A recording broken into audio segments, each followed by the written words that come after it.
local across beds, hearts and bucks. This is BBC Three Counties Radio.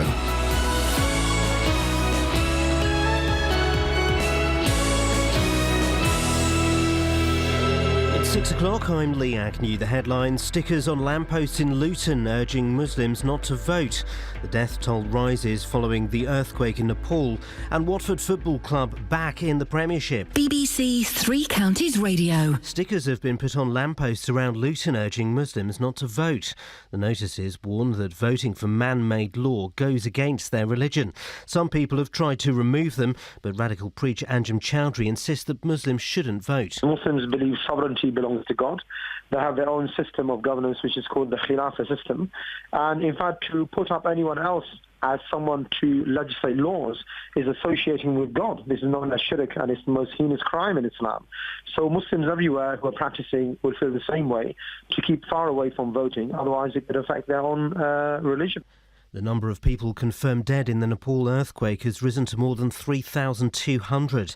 Aid agencies say the country is running out of water and food. Sean Moore is in charge of Relief Flight, which has sent a plane from London carrying supplies. We take 14.5 tonnes of rescue equipment, and we've got a complete range where basically we can cut through anything, we can shore up damaged buildings, and we also take search canines. We're taking 4 dogs with us, and again they help us to locate the people in order to rescue. Police are appealing for help to find an 83-year-old man who's gone missing in Wheathampstead. James Lomax left his home in Manor Road yesterday afternoon. He's described as white, around 5 feet 7 inches tall, and was wearing a light brown coat, dark trousers and glasses. The first officially licensed HIV home testing kit has gone on sale in the UK. Charities hope it will encourage more people to find out if they're infected, allowing them to get treatment quicker. Smita Mandasad reports. The BioSure test kit takes a tiny drop of blood and checks it for HIV antibodies. It works in a similar way to a home pregnancy test. 2 purple lines show up if it's positive, and results take just 15 minutes to appear. Other do-it-yourself kits available need to be sent off for analysis. But the company says any positive results must be reconfirmed in a clinic. Experts say anyone needing advice and free checks can go to NHS clinics. In sport, a 2-0 win at Brighton means that Watford are back in the Premiership. Promotion will bring the Hornets an estimated £130 million. BBC Three Counties commentator John Marks says they might find next season difficult, but that won't matter to the fans. I'm sure Watford will be installed as favourites to get relegated probably before I finished on the phone to you. But no one around Vicarage Road and no one around Watford will care one jot about that. They've got a week to celebrate, and you know, who cares what happens next Saturday, really? It's going to be a celebration. And the weather will be chilly and dry this morning with long spells of sunshine but more cloud with showers by this evening. Top temperatures around 12 degrees Celsius, that's 54 degrees Fahrenheit. You can get the latest news and sport online at bbc.co.uk/Three Counties. When a man loves a woman. That's 9 Justin Dealey's. 9 Justin Dealeys. By the end of August, we're going to have 100 Justin Dealeys. Imagine that, ladies. 100 Justin Dealeys tending to your every whim. Morning, guys. Iain Lee, BBC Three Counties Radio. Welcome to... this week, we're going to come up with a name for this hour. We haven't got it yet. This week, we're going to come up with it. We've got a few, and there's a few rubbish ones. I'm going to get rid of the rubbish ones today, I think. Catherine's back, and she's written the menu. I'm going to do the menu as she's written it. This is what's coming up in the show. Stickers, box tickers, and big knickers. Great to have you back, Catherine. Across beds, hearts Great and bucks. to have you back. This is BBC Three Counties Radio. Now, stickers went up on lampposts around Luton and Bedford this week. Catherine, where are you? I was going to do... I'm just waiting for your thing to print off. Sorry? Listen. Well, I've started it. Well, just go slowly and I'll be there. She said that before. I don't know what that means. It sounds like an innuendo, but it doesn't really mean anything. Question mark on the Mysterians, but with a real question mark. It's your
hurt you, but I know now.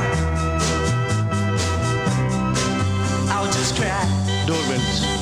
Cry. I'll just cry. Too many teardrops for one heart to be crying. Too many teardrops for one heart to carry on. Okay, bye-bye. You're gonna cry 96 tears. It's people. You're gonna cry 96 tears. You're gonna cry, cry, cry, cry now. You're gonna cry, cry, cry, cry 96 tears. Come on, let me hear you cry now. 96 tears. There's no more famine. I wanna hear you cry night and day, yeah, all night long. 96 tears. Hey. Cry, cry, cry. Come on, baby, let me hear you cry now. All night long. 96 tears. Yeah. 96 tears. Shakalaka boom boom. I've got to say, Catherine, it's so good to have you back. What did you do on your week off? We all got done for throwing a rubber down Stuart Blair's euphonium. Flippin' heck. Sounds like a great week. No, it ruined it. Ooh. Now, it's great. It's so great to have. Isn't it great to have her back, Kelly? Isn't it great to have her back? It's great to have her It's so back. great to have you back. Simply because we don't have to hang out with Matt Lockwood anymore. Oh, yeah. Apart from that, though, it's great to have you back. I love the way they replace one northerner with another, though. Well, it's box ticking. One in, one out. That's the way it goes. One in, one out. The Catherine Boyle story. You should be available on Amazon. Amazon coming later on in the year. We're going to go. We'll do the important stuff in a minute. Naming this hour and coming up with a question for Justin. This hour, by the way, it's a nice little secret hour.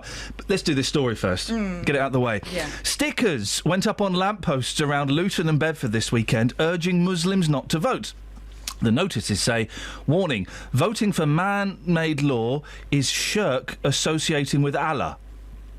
People living in the areas have taken them down. Well, Catherine, you've been looking into this. Where have these stickers been appearing? Well, these are sort of brightly coloured stickers being plastered on lampposts, signs and walls across Luton and Bedford saying, as you said, that voting for man-made law is shirk or, forbidden. Shirk is a sin of worshipping someone other than Allah and is considered the biggest crime for a Muslim. Now, these stickers are not particularly prominent, has to be said, but the flash of yellow does catch the eye. And stickers like this have also been appearing in places with large Muslim communities like Leicester and Cardiff over the past week. These stickers are identical to the ones in Luton. They're concentrated close to mosques and Islamic charity buildings, so it looks like they are targeting, Yes. large Muslim populations. Who's behind this? Do we know? No, we don't. Not exactly. And it's impossible to tell from the stickers who's doing this. But on social media, there's currently a campaign urging Muslims not to vote on May the 7th. And it's being backed by radical preachers under the hashtag Stay Muslim Don't Vote. Now, later you'll be speaking to Dawood Massoud, who's founder of the Kuba Trust. It's an anti-radical group. And the man who led the hashtag Not In My Name campaign in Luton. He's been talking to people who've been removing these anti-voting stickers from their neighbourhoods. And he said to me over the weekend he was going to check his mosque's CCTV to see if he could find out who'd been putting them up. And how has the Muslim community in Luton been reacting to these? Some are angry about it and some just think it's ridiculous. Whoever has done it has no idea what they are talking about. It doesn't even say who did this Islam Be Right campaign. Ridiculous. Would a sign like that make you think twice about voting in the election? I've been voting for 40 years now. Yeah. I'm going to vote again. Yeah. That's no problem. I'm for voting, the people who's running this country. That's the main thing. Absolutely. So you think this is a load of rubbish, really? Yeah, Yeah. it is. Yeah. And you're going to be speaking to Dawood Massoud in an hour. As we said, he's the founder of the Kuba Trust. And he told me it's pure comedy, actually. He says it's ridiculous. Them saying that voting on man-made law is anti-Islam is like saying you shouldn't wear glasses or clothes because they're man-made. The un-Islamic state is man-made, says Dawood. And he says you abide by the rules of the country you live in. The Islamic Republic of Pakistan has democracy and 60% of people there vote.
been paying every day.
Iain Lee, BBC Three Counties Radio. We're going to finalise in the next day or two the name of this hour between 6 and 7. We'll go through the list we've got with Kath so far. Also, the question for this hour, famous actors that actually can't act. There's a reason for this. This isn't just coming completely out of nowhere. Famous actors that can't act. 08459 455 555.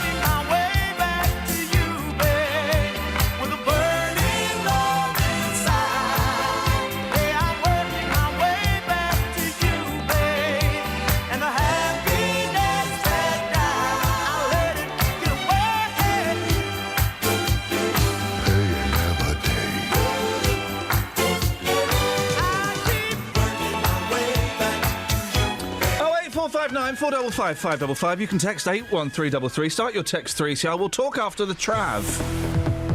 Travel news for beds, cards and bugs. BBC Three Counties Radio.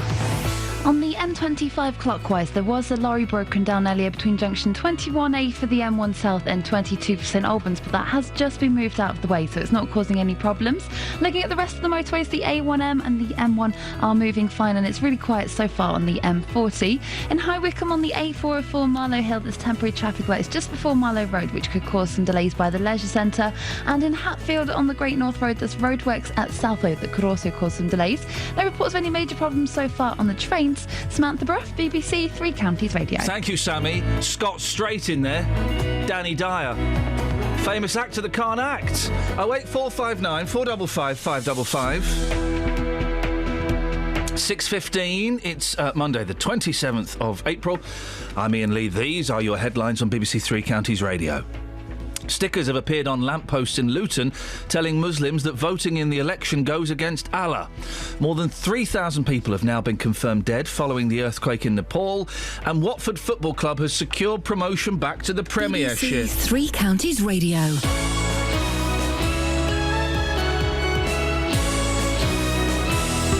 Sometimes in life, things don't always go to plan. It worked perfectly for 2.5, 3 years till 2 days ago. He should refund me £1,900. Which is where we come in. We managed to get them to agree to come back in to the property on an agreed date. The JVS show takes on your consumer problems. I've basically lost the whole lot in administration charges. And helps to get to the right solution. I've received a cheque back for £578. Jonathan, I can't thank you enough. I don't know how you do what you do, you and your team. The JVS show, weekdays from 9, here on BBC Three Counties Radio. Call 08459 455 555. BBC Three Counties Radio. I tell you why. I watched 2 films over the weekend, and both were brilliant. Okay. The second film I watched was Westworld. Oh, have you seen Westworld? Ages ago. Kelly, it's brilliant, right? 70s. It's written by Michael Crichton, right, who also wrote Jurassic Park. It's exactly the same story. Exactly the same story. It's about a theme park that goes rogue. Yeah. Except in this theme park, it's robot cowboys. Oh. And you go and stay at this theme park with robot cowboys, and you can shoot them, you can have gunfights with them, you can't get hurt, but you can shoot the robot cowboys, and it's brilliant, right? Except... It's like the American Adventure in... Where's that? Like Midlands somewhere. I've got no idea, mate. Because you like going there. You started that thought. You should have been able to see it through to the end. You used to be able to buy American hard gums there. Ooh.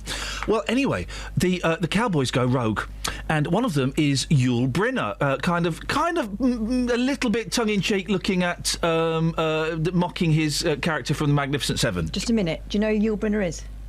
Is it a person? Bald sounds like ointment. Bald fella from The King and I. Etc. Etc. Etc. I like that film. Yeah, I love it. Anyway, he goes rogue, and he goes round killing people. He kills not Philip Bannister.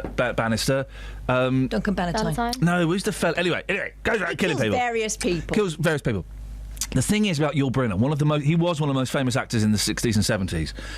He couldn't act for toffee, so him playing a robot is actually quite good. The thing about it is, right, all the other robots they're supposed to be like natural human people, so all the other people playing robots just acting like people. But he's really... go for your gun. He's a rubbish actor, but yet he was a huge star. So actors, what can't act? Cornered the market, though, didn't he? He cornered the market. Was he Polish? Not sure. Something like that. Kelly? Nicolas Cage. Yeah. Yeah, I'll give you that. I'll give you the Cage. Here's one. Yeah. Cary Grant. No, Cary Grant? Cary Grant. Cary Grant? Cary Grant. Cary Grant? Big fan of Judy. Big fan of LSD. What was the voice, though? He was English, wasn't he? Archie Leach. Yeah, but his voice was extraordinary. Chrissy says Hugh Grant and Liz Hurley. Liz Hurley's not an actor. No. She's a model. She certainly isn't. Have you seen that new series? Not many people have. The Royal Family? I've seen the Royal Family. Nah. I've seen the adverts for it, and that's quite enough. You see her in I think Liz Hurley is beautiful. But no. 08459 455 555. And on the converse, people who aren't actors, who can act. I've been regaling everybody. Saturday night... Is that the chair? Yeah. Saturday night, me and the boys... When I say the boys, I mean my children. I don't mean the lads, because that would be weird. We watched Space Jam. Oh. Michael Jordan and Bugs Bunny. Man. I remember it coming out and thinking, that looks rubbish. And then there was just something that caught my eye. Oh, yeah, it was free on Amazon. And it's such a good film. Kath's not buying it. Laugh out loud funny. Two things. Sport, Bugs Bunny. Bill Murray's in it, playing Bill Murray. That was a bit... Bill Murray gets into Looney Tunes land, right? And he start playing. And then some guy goes, oh, my word, I didn't know Dan Aykroyd was in this movie. Oh, dear. It's brilliant. Okay. And Michael Jordan is a really good actor in it. Tell you who was good? Yeah. The Queen. In the James Bond Olympics. In the parachute, yeah. She was. Right, this is it, guys. The question for we've 40 minutes left of this. Actors that can't act and non-actors that can act. 08459 455 555.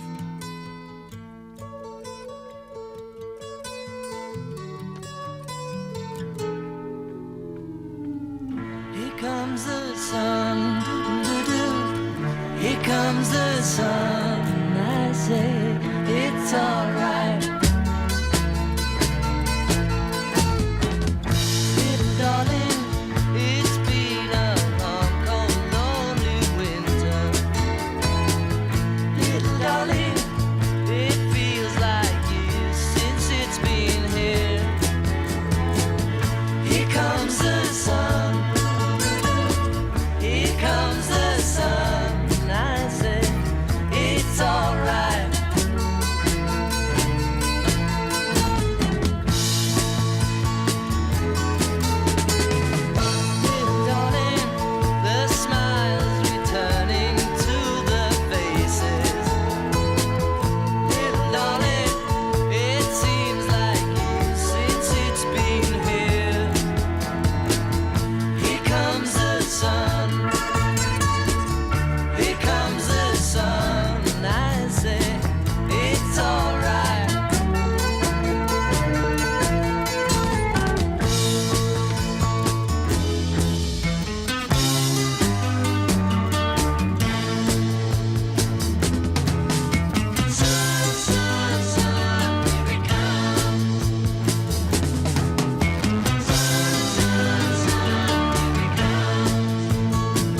this on.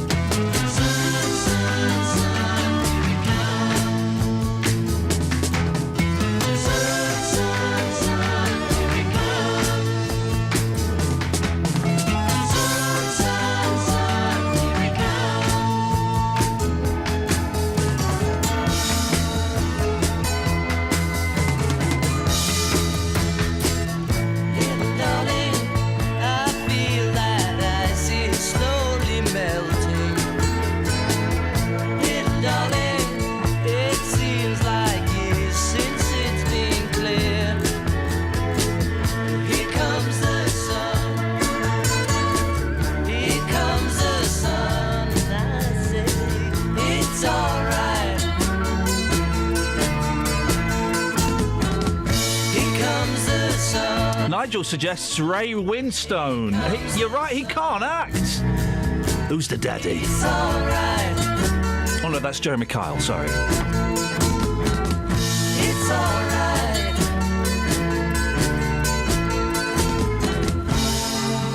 Actors what can't act, and non-actors what can act. 08459 455 555. Now, a lack of specialist nurses means that thousands of people with multiple sclerosis aren't getting adequate care. It's thought there are 2,600 people in beds, Herts and bucks with MS, yet only the equivalent of 5 full-time specialist nurses.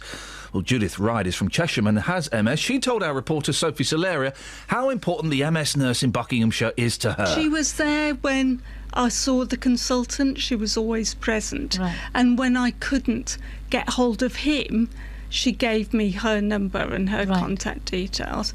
And now, whenever I need anybody to talk to anybody, she's only an email or a phone call away. And she seems to know, from my limited perspective, for my needs, she knows as much as the consultant does anyway. But sadly, not everyone has a specialist MS nurse. So the MS Trust, based in Letchworth, is launching a campaign to highlight the problem.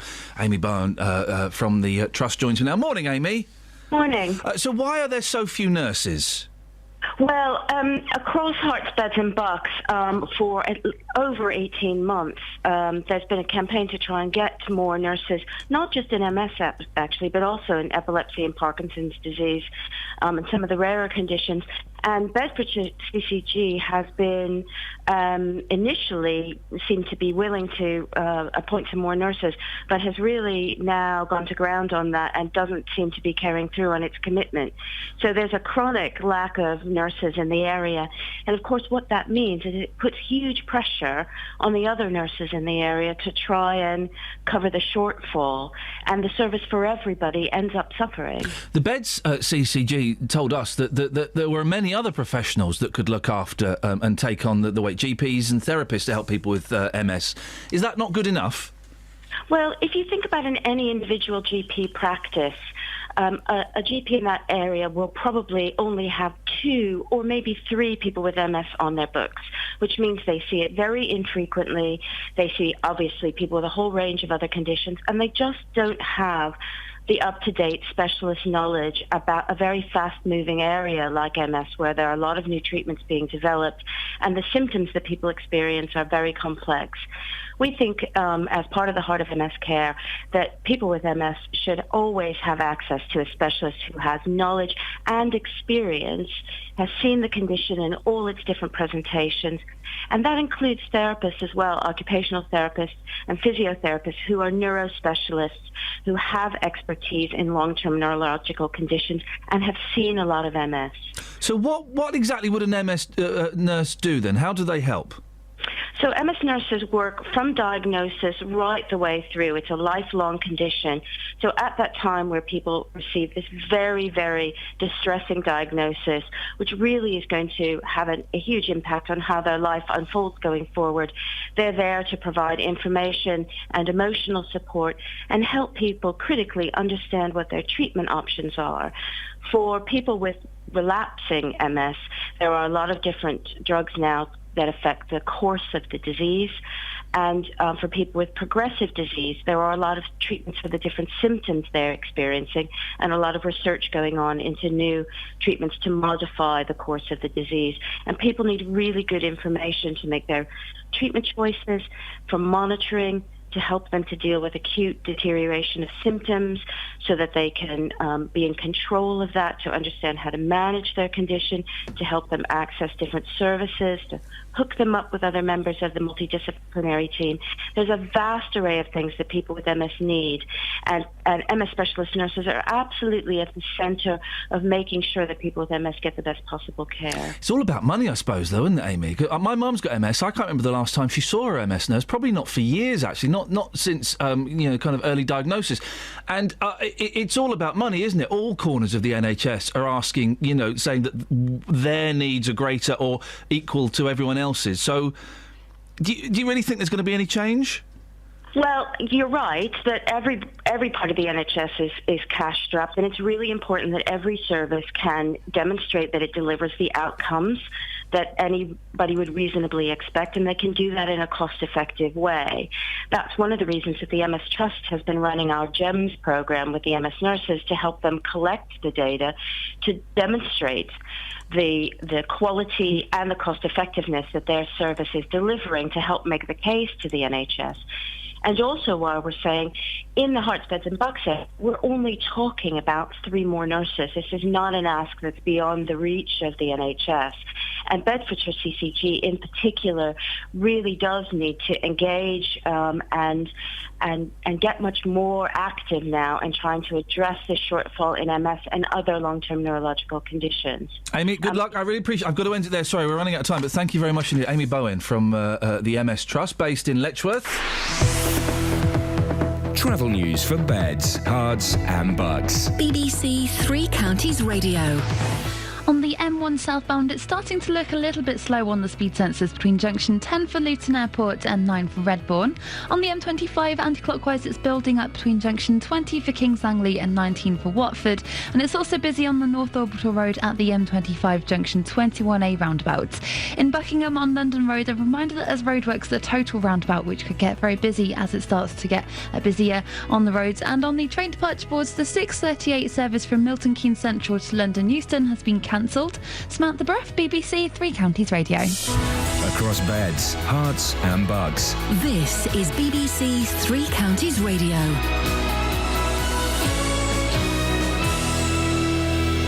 It's 6:30. I'm Lee Agnew. The headline: stickers have been put on lampposts around Luton urging Muslims not to vote.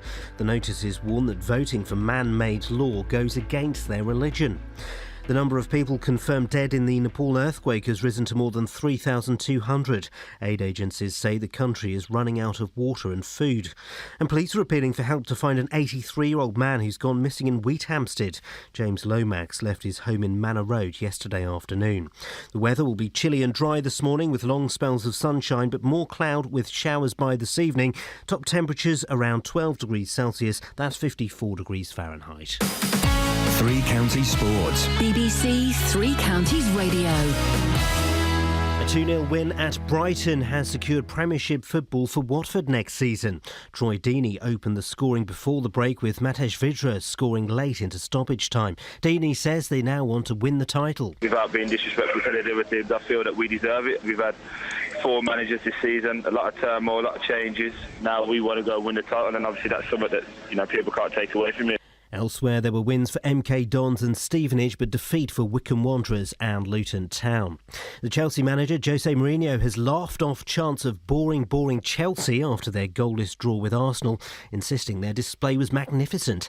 The point means Chelsea are just 6 away from winning a 4th Premier League title. I don't think it was boring Chelsea. I think it was boring something else, because they need to win and Giroud was out. So I think they were upset because they want to play with Giroud and Welbeck together, and Giroud was coming out, so I think it was not boring Chelsea, it was boring Arsenal. Bedford's Paula Radcliffe completed her final London Marathon.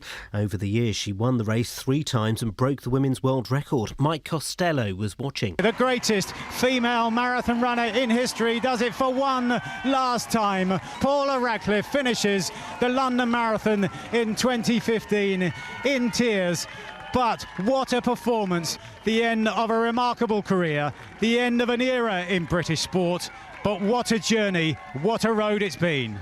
And finally, the 5-time winner Ronnie O'Sullivan needs just one more frame against Matthew Stevens for a place in the quarter-final of the Snooker World Championships. BBC Three Counties News and Sport, more at 7 o'clock. Call 08459 455 555. BBC Three Counties Radio. Actors that can't act and non-actors that can act. Morning, Catherine. Come and settle down. We're going to go through the list of names in a little bit. Horace is in Hemel. Good morning, Horace. Good morning, Ian. Good morning, Horace. How are you? Very well. I'm a little bit tired after the marathon. But, You're tied up? Why? What's you had a kinky sex game that's gone wrong? What's happening? The marathon yesterday. You still running it? No, I'm just feeling the effects. What did you watch it, or were you in it? Well, I had to get up at 9 o'clock to watch it. Hey, Horace! You must be exhausted. Listeners with gags, you've got to love it. You've got to love it. Horace, did you see the fella dressed up as a pair of testicles? That was me. Oh, blimey. You saw these, didn't you? You kept sending me pictures of testicles. It's normally the other way around. Couldn't miss him, could you, really? Stuck out like a sore thumb. At least I think it was a sore thumb. Horace, actors... Well, I've got two cowboy actors that... John Wayne. Oh, John Wayne was one of the worst offenders, wasn't he? Yeah. What's that film where isn't there a film where he plays Genghis Khan? I think it's Genghis Khan, isn't it? Yeah, that would be the one. Yeah, and they've like drawn on the Oriental eyes, and he's talking like John Wayne, but he's playing Genghis Khan. I'm Genghis Khan. Get off your horse and drink your yak's milk. Yeah, that's good. See? That's quick. Well done. And another one, Horace. And Clint Eastwood. No, I like Clint Eastwood. I'm not having that, mate. I'm not having that, Horace. The non-actor that can act. No, hang on a second, Horace. No. I like him. Yeah, we're not. I'm not having Clint Eastwood, mate. Dirty Harry, get out of town. $1 Million Baby. Right turn, Clyde. No, mate. You're wrong there, Horace. Well, I'll take that one back. Take that one back. Go on. And the non-actor that can't is the bloke who was in Coronation Street, Bradley Walsh. He's a comedian. I think he's himself in most things, isn't he? He's crossed the Rubicon. Yeah. I think he's become an actor. That's what I'm saying. He's a comedian, isn't he? Yeah, but I think he is an actor now. Wasn't he a stage school kid, Bradley Walsh? I tell you a non-actor that can act. I'm trying to think of his name. Hang on a minute. The black fella from the Halifax ads. Howard. He was good. What? No, he was acting like himself doing his own job. I remember once, right, there was a girl... there was a girl who I think was dying. Oh, no. On Jeremy Kyle. And her dying... You know, you get, like, dying wish, I want to go to Disneyland or something, right? I want to... Swim with the dolphins. Her dying wish was to meet Howard... from the Halifax ads. We'll just find out which branch he works at. And the thing is, if you're going to have a dying wish, make it one that's doable. Yeah. And Jeremy Kyle, I've got no idea how he managed to arrange this, but he got Howard to come out and surprise that young lady, Horace, and it really was very powerful television. Yeah, I think I've seen that, yeah. Yeah, thank you, Horace. I worked that one out with Television Wishes, with the Jim Will Fix It show. I was writing to that guy. I wrote to him a lot. I think a picture would have been more appropriate, or at least an age. Well, I don't think he could have got my letters, put it this way, because I started out wanting to be Wonder Woman. That obviously involved some superpowers, so that didn't happen. And then I thought, what can I do? And then I actually wrote him one saying, listen, just meet me down the local baths, and I'll get a peg, we'll do some synchronised swimming. Again, scantily clad, which is why I think he can't have received my letters. Now, listen, we're 08459 455 555. We're coming up with a name for this hour. We've had some suggestions. Some have been rubbish, and some have been quite good. One of the top ones is still... Ragging around. Ragging around. Yeah, ragging. Ragging around. So that's one of the top ones. What have you got here, right? Go through the list. Our hour. That's Kelly's. Still on there. Welcome. Although this is what I thought. Someone keeps writing it as our hour on Twitter. No. It's not. It's our hour. What, the how? Yeah, the how. No. Ragging around. No. I think you mean ragging around. Yeah. Ragging around. The hairy hour. I don't like that one. No, because we might change. That's gone. I am quite shaggy at the moment, it has to be said. Ooh. The Power Hour, that was mine. That sounds like a Nigerian Christian channel. No, to me that sounds like hairy rock stars. Oh, okay, yeah. Yeah, like Bon Jovi and that. Yeah. 60 minutes of mystery and mayhem. I think that's been done before. Yeah, okay. Should we get rid of that? Yeah. Yeah, go on. The Yardie Hour. No, that says yappy. Okay, I don't think we should be encouraging either of those things. Bish Bash. Yardie Hour, sponsored by Yardies. Stop it. The Bish Bash Warriors. What's that? Sounds like a band. I've got to sort out my hotkeys because. I know what that is.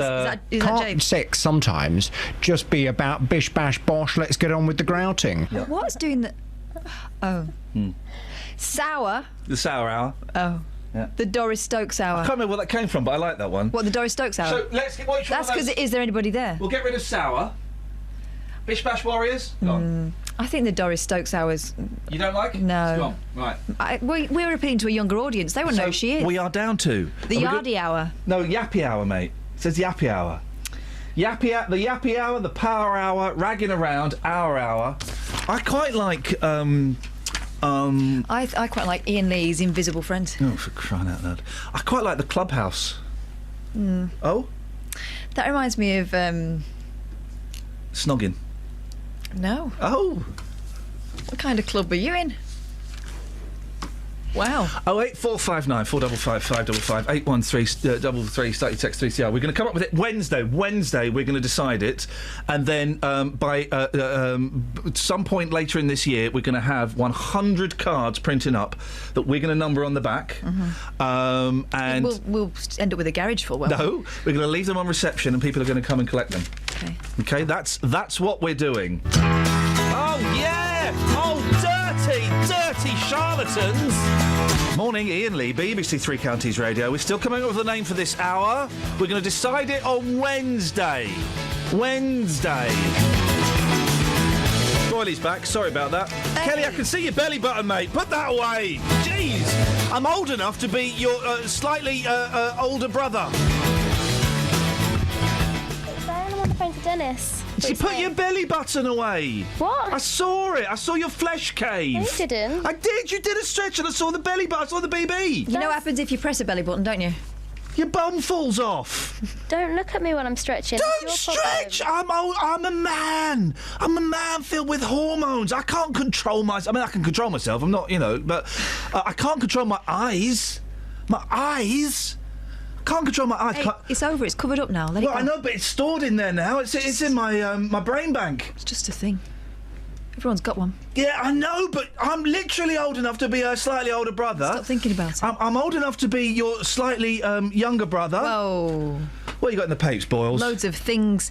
An expert in ageing believes he can live to 150 by taking 100 supplements a day and avoiding marriage and children. I would say, looking at him, one of them's going to be more challenging than the other. Hang on, aren't we all experts in ageing? Yeah, I'm very good at it. Yeah, I know. Well, you're doing it. And it's obvious you're doing it. Wow! Yeah. Says Grizzly Adam. Whoa! The beard might go today. I'm bored of I like the beard, though. Okay. Covers up your face.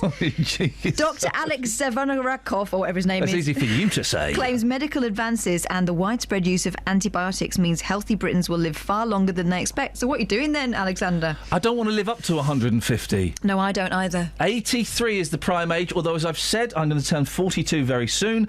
At the age of 17, I had a prediction I would die at the age of 42. Mm-hmm. So I am dreading the next year. But at the age of 17, 42 probably seemed quite old. Do you know how old Littleton thinks he's grown up? 12. 7. Yeah, oh, blimey, there we go. It's getting younger and younger every day. Yeah. I don't want to live to 100. No, I don't either. You start losing your everything. Yeah, let's. We'll have a bit of Trav, and then we'll have a bit of news, then we'll have a bit of Wev, and then we'll have a bit of deals. Yeah, you remembered. That's how it goes. Thank you. Travel news for beds, cards and bugs. BBC Three Counties Radio. It's getting busier on the M40 towards London around the High Wycombe Handy Cross roundabout, and looking at the speed sensors on the M25 anti-clockwise, it's starting to build up from junction 17 for Maple Cross to 15 for the M4. On the M1 southbound, it's slow from junction 11 for Dunstable to junction 9 for Redbourne, and in Buckingham on the London Road as the roadwork's going on at the Total roundabout, but they're looking clear at the moment. And in Milton Keynes, you might have some queues at the Kingston roundabout on Standing Way because of the roadworks going on there. We've been told to expect delays. There's no reports of any major problems so far on the trains at the moment. Samantha Bruff, BBC Three Counties Radio. Thank you, Sammy. 6:46, Monday the 27th of April. I'm Iain Lee. These are your headlines on BBC Three Counties Radio. Stickers have appeared on lampposts in Luton telling Muslims that voting in the election goes against their religion. More than 3,000 people have now been confirmed dead following the earthquake in Nepal, and Watford Football Club has secured promotion back to the Premiership. Let's get the weather. Here's Kate. Beds, Herts and Bucks weather. BBC Three Counties Radio. Good morning. It's a chilly start out there this morning. 1 or 2 sparkles of frost in the more prone spots, but elsewhere just hovering above. But it is chilly. Blue sky and sunshine though, barely any cloud. In fact, we're not looking at much cloud for much of the day. It will start to bubble up this afternoon, and then we'll see some showers arrive later on as well. But the maximum temperature looking like 14 Celsius in the sunshine. Now overnight tonight, these showers will continue from west to east. It could be quite heavy for a time, but they will clear away through the middle part of the night really, and then it's going to turn chilly as the sky clears. Minimum down to 1 Celsius. But the good news is, I suppose if you can call it that, the freshening westerly breeze helps to keep the air churned up enough to prevent a frost overnight. So chilly nonetheless tomorrow morning. Some sunny spells, 1 or 2 isolated showers, and that breeze sticks with us. Maximum temperature for Tuesday 12 Celsius. That's 54 degrees in Fahrenheit, and that's your forecast. Every year, BBC Music supports thousands of new musicians. BBC's like the station, and that's what you kind of need to get your music on. From the Young Brass Award to BBC Introducing. It was an opportunity to get my songs on the radio. It is Mr. Jake Bond! They gave me that opportunity, and without that, you know, there wouldn't be much. And from BBC Sound Of to the Young Musician of the Year. Nicola Benedetti. There's no question about the help that BBC Young Musician of the Year gave me. I'm grateful for it every day. BBC Music gives new musical talent the platform they deserve. It's an amazing feeling to be recognised, you know. Find out more about all of our schemes at bbc.co.uk/music. Of course, I gave the Shires their big break. They were the first British country band to be in the top 10. Album top 10. They were on Radio 4 this week. They must have forgotten to mention me. But that's fine. I gave them their big break. Did you? Yes, I did, mate. What, with Jim Davidson? That's the fella. I gave them their big break, Justin. I know you did. Yeah. I know. And do you know what? You get no credit for it at all. That is a disgrace to this country. That is hashtag Broken Britain. Justin, sorry, before we continue, can I just say one thing? Good morning, sir. OK. And for those who don't know, Catherine, you may have missed this, my plan is, by the end of this contract, the end of August, I plan to have 100 Justin Dealys singing together. Oh, what a beautiful thought. We're going to do one a day. We're up to 9, Justin. Are you ready to take it to 10? Yes, I am. Would you count yourselves in, please? OK. A 1, a 2, a 1, 2, 3, 4. When a man loves a woman. Mixing it up, Dealey. Mixing it up. I've had a think. Well, I've been thinking over the weekend. I think it's time to kind of, change things slightly with that verse. We'll play that to you in a second. You know, my kids at home now think that's how that song goes. When a man loves a woman. Oh, yeah, it used to be a song, didn't it? I knew it came from somewhere. I've got to sort my hotkeys out, otherwise we'd be playing this. It's people. Let's talk to each other. We're not playing that, we're playing this. No. This has just gone from strength to strength, hasn't it, guys? Strength to strength. I've got 2 good ones today. First one: pounds of bacon. Pounds of bacon. Betsy, you're first on the Wheel of Fortune. What you got? Great. Pounds of bacon. That's the fella. Richard Bacon, bankrupt. Oh! Now let's be careful. No. That is good. Thanks. Incorrect data. Justin, pounds of bacon. This is somebody in the marathon yesterday who had bacon draped over their body, and they were raising thousands of pounds for charity. These are... Guys, have you been practising saying sensible things? Because those are good guesses, but they're wrong. Catherine, pounds of bacon. Kevin Bacon. Oy. OK, now he's succumbed to what a lot of actors do, which is a little bit of liposuction. Yep. And on eBay, you can buy several pounds of bacon fat. Guys, it's close. You've all gone... It's a great answer. Well, 2 of you have gone the right way, but you're wrong. 2 Francis Bacon self-portraits worth up to £15 million each are to go on show in London for the first time. Who wants to go and see them? Who's going to come with me? Busy. Guys? Busy. Guys? I'm helping Richard Bacon out with some money. What happened? Well, we'll find out in a minute. Let's go to round 2. We go to page 15 of the Sun. This is the one. This is the one. This is exciting. Wheel of Fortune. Wheel of Fortune. Start with you, Boyle. Don't try and look at it. I think it's something to do with Nicky Campbell being strapped to the Wheel of Fortune and spun until he remembers that he failed me at maths. No, What? It was science. I had this video of Nicky Campbell. I'll never forgive him for it. Where's this going? Nicky Campbell does physics. He didn't. Sorry, He's Catherine, you're clever meant to- bit you're meant more. to- And he was wearing a brooch. Catherine. Anyway, you, he gets Catherine, strapped you're to a meant wheel and to forced guess. to repent. You're meant to guess the story, not recount your sexual fantasies to us. Incorrect data. A brooch. Dealey. This is a drug drop that has gone wrong. This is somebody who has placed £100,000 in a wheelie bin, and the resident has come out to find that cash in his wheelie bin. Incorrect data. Kelly Betts. Les Dennis. Oh. Is that it? Yep. No. Wheel of Fortune. Driver Nilton Barros, 37, escaped unhurt when 2 bus tyres crashed through his windscreen in Brazil. And that's today's... What happened? No. Justin. Yes, boss. Today's top secret question that we won't mention after 6 o'clock, after I watch the excellent Westworld, starring Yul Brynner as a psychotic robot. He's a very famous actor. He can't act. I've taken this one to the streets this morning, early doors, and some very harsh answers coming up here. Very harsh indeed. Here's what the streets had to say this morning.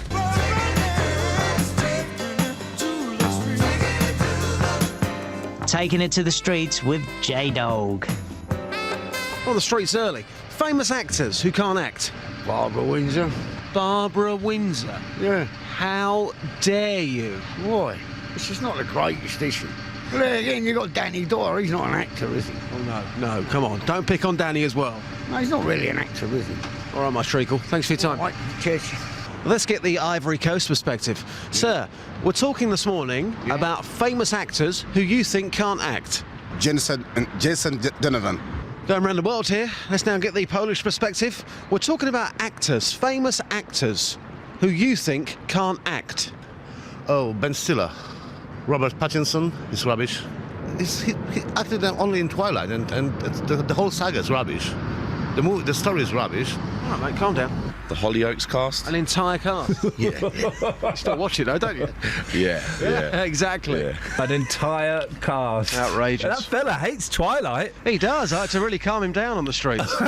Of course, this whole feature is dedicated to Dev, the patron saint of bad acting. How dare you again? I love Dev. Justin, we'll speak to you after 7. Have we got anything else for Dealey to do after 7? I've got to think about tattoos, but we do that. We do tattoos a lot. All the time. We do like a tat. I'm going to get in the Dogmobile. I'm off to Dunstable this morning. Look out for me in Dunstable. You tell me what you want when I get there, and we should talk to the people of Dunstable. Justin, just one more thing. Good morning, sir. Ta-ta, Justin. Jason Donovan. Jensen and Donovan? What? Got time for one more story, Catherine, when we get back, okay? All right. Okay? Yeah, Work.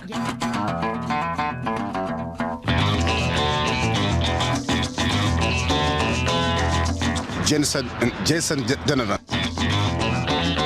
Tasty.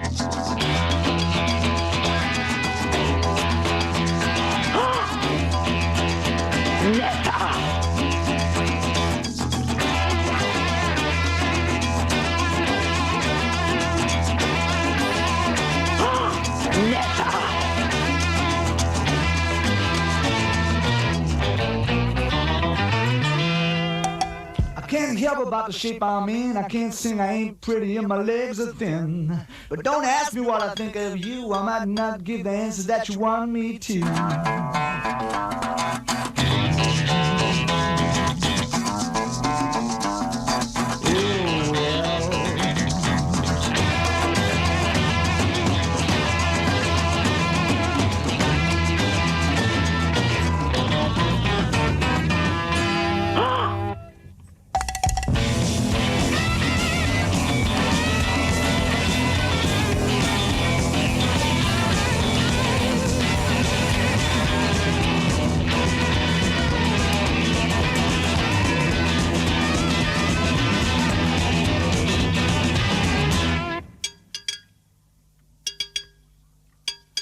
Now when I talked to God, I knew he'd understand. He said, stick by me and I'll be your guiding hand. But don't ask me what I think of you. I might not give the answer that you want me to.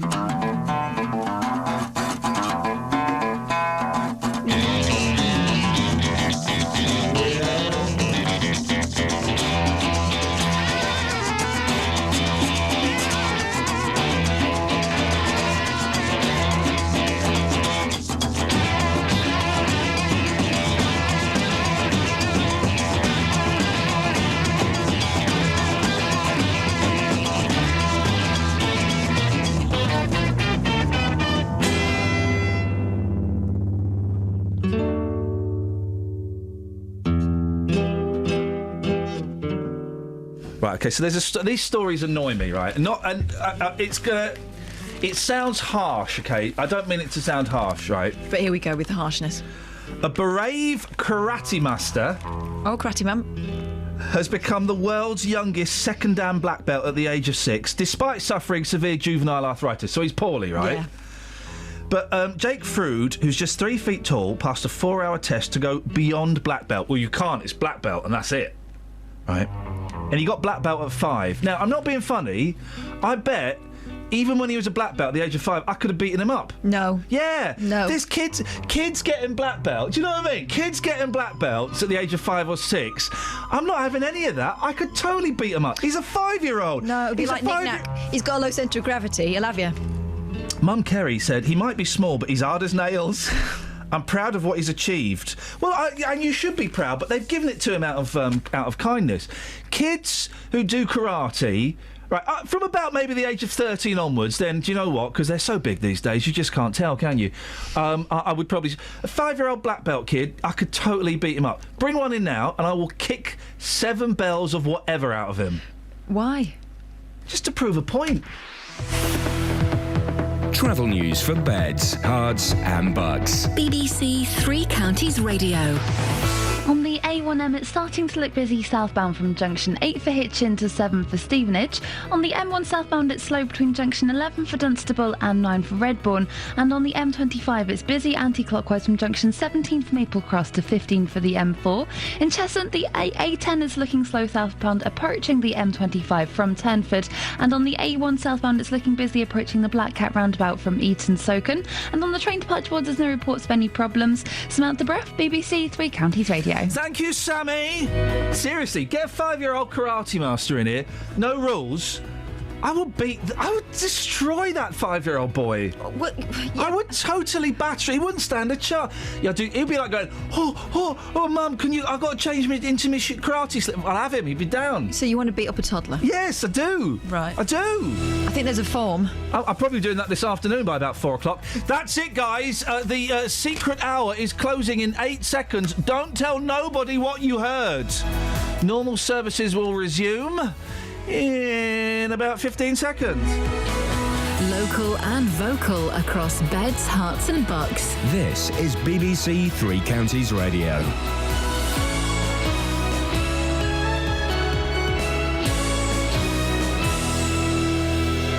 It's 7 o'clock, I'm Lee Agnew. The headline, stickers on Luton lampposts urging Muslims not to vote. The death toll rises following the earthquake in Nepal. And Watford Football Club back in the Premiership. BBC Three Counties Radio. Stickers have been put on lampposts around Luton urging Muslims not to vote. The notices warn that voting for man-made law goes against their religion. This is what some people in Luton think. To tear them down. Well, yeah, that's my opinion. Yeah, tear them down. If you don't like it, go somewhere else. You know, this is the laws of the country. I'm Irish. I've got to live by the laws of the country here, and I do. I can't see what religion's got to do with anything with voting, but crazy. That's the first time I've heard of that. It should be entitled for all of us to vote equally. The number of people confirmed dead in the Nepal earthquake has risen to more than 3,200. Aid agencies say the country is running out of water and food. Patrick Fuller from the Red Cross says it's difficult to assess the extent of the damage in remote rural areas. Getting into these areas is a big concern. It's a big question mark. We simply don't know at this situation, nor does anyone really, the scale of the damage outside of the Kathmandu Valley.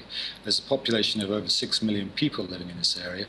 We have Red Cross teams and units on the ground. We can't reach them all. And even our own people have been affected in Nepal. We've lost a number of staff and volunteers. Police are appealing for help to find an 83-year-old man who's gone missing in Wheathampstead. James Lomax left his home in Manor Road yesterday afternoon. He's described as white, around 5 feet 7 inches tall, and was wearing a light brown coat, dark trousers and glasses. Thousands of people with multiple sclerosis aren't getting adequate care because of a lack of specialist nurses. The Letchworth-based MS Trust says there's only one nurse for more than 400 patients and has launched a campaign to highlight the problem. Judith Ride from Chesham has progressive MS and says without a specialist nurse, her life would be impossible. She's helped me in innumerable ways. When I was trying to get ill health retirement and all the paperwork associated with that's horrendous, the consultant wasn't filling it in. She was the one who got it sorted, not the consultant. And now I'd almost go to her in preference. In sport, a 2-0 win at Brighton means that Watford are back in the Premiership. Promotion will bring the Hornets an estimated £130 million. BBC Three Counties commentator John Mark says they might find next season difficult, but that won't matter to the fans. I'm sure Watford will be installed as favourites to get relegated probably before I finished on the phone to you. But no one around Vicarage Road and no one around Watford will care one jot about that. They've got a week to celebrate, and who cares what happens next Saturday, really? It's going to be a celebration. And the weather will be chilly and dry this morning with long spells of sunshine, but more cloud with showers by this evening. Top temperatures around 12 degrees Celsius, that's 54 degrees Fahrenheit. You can get the latest news and sport online at bbc.co.uk/Three Counties.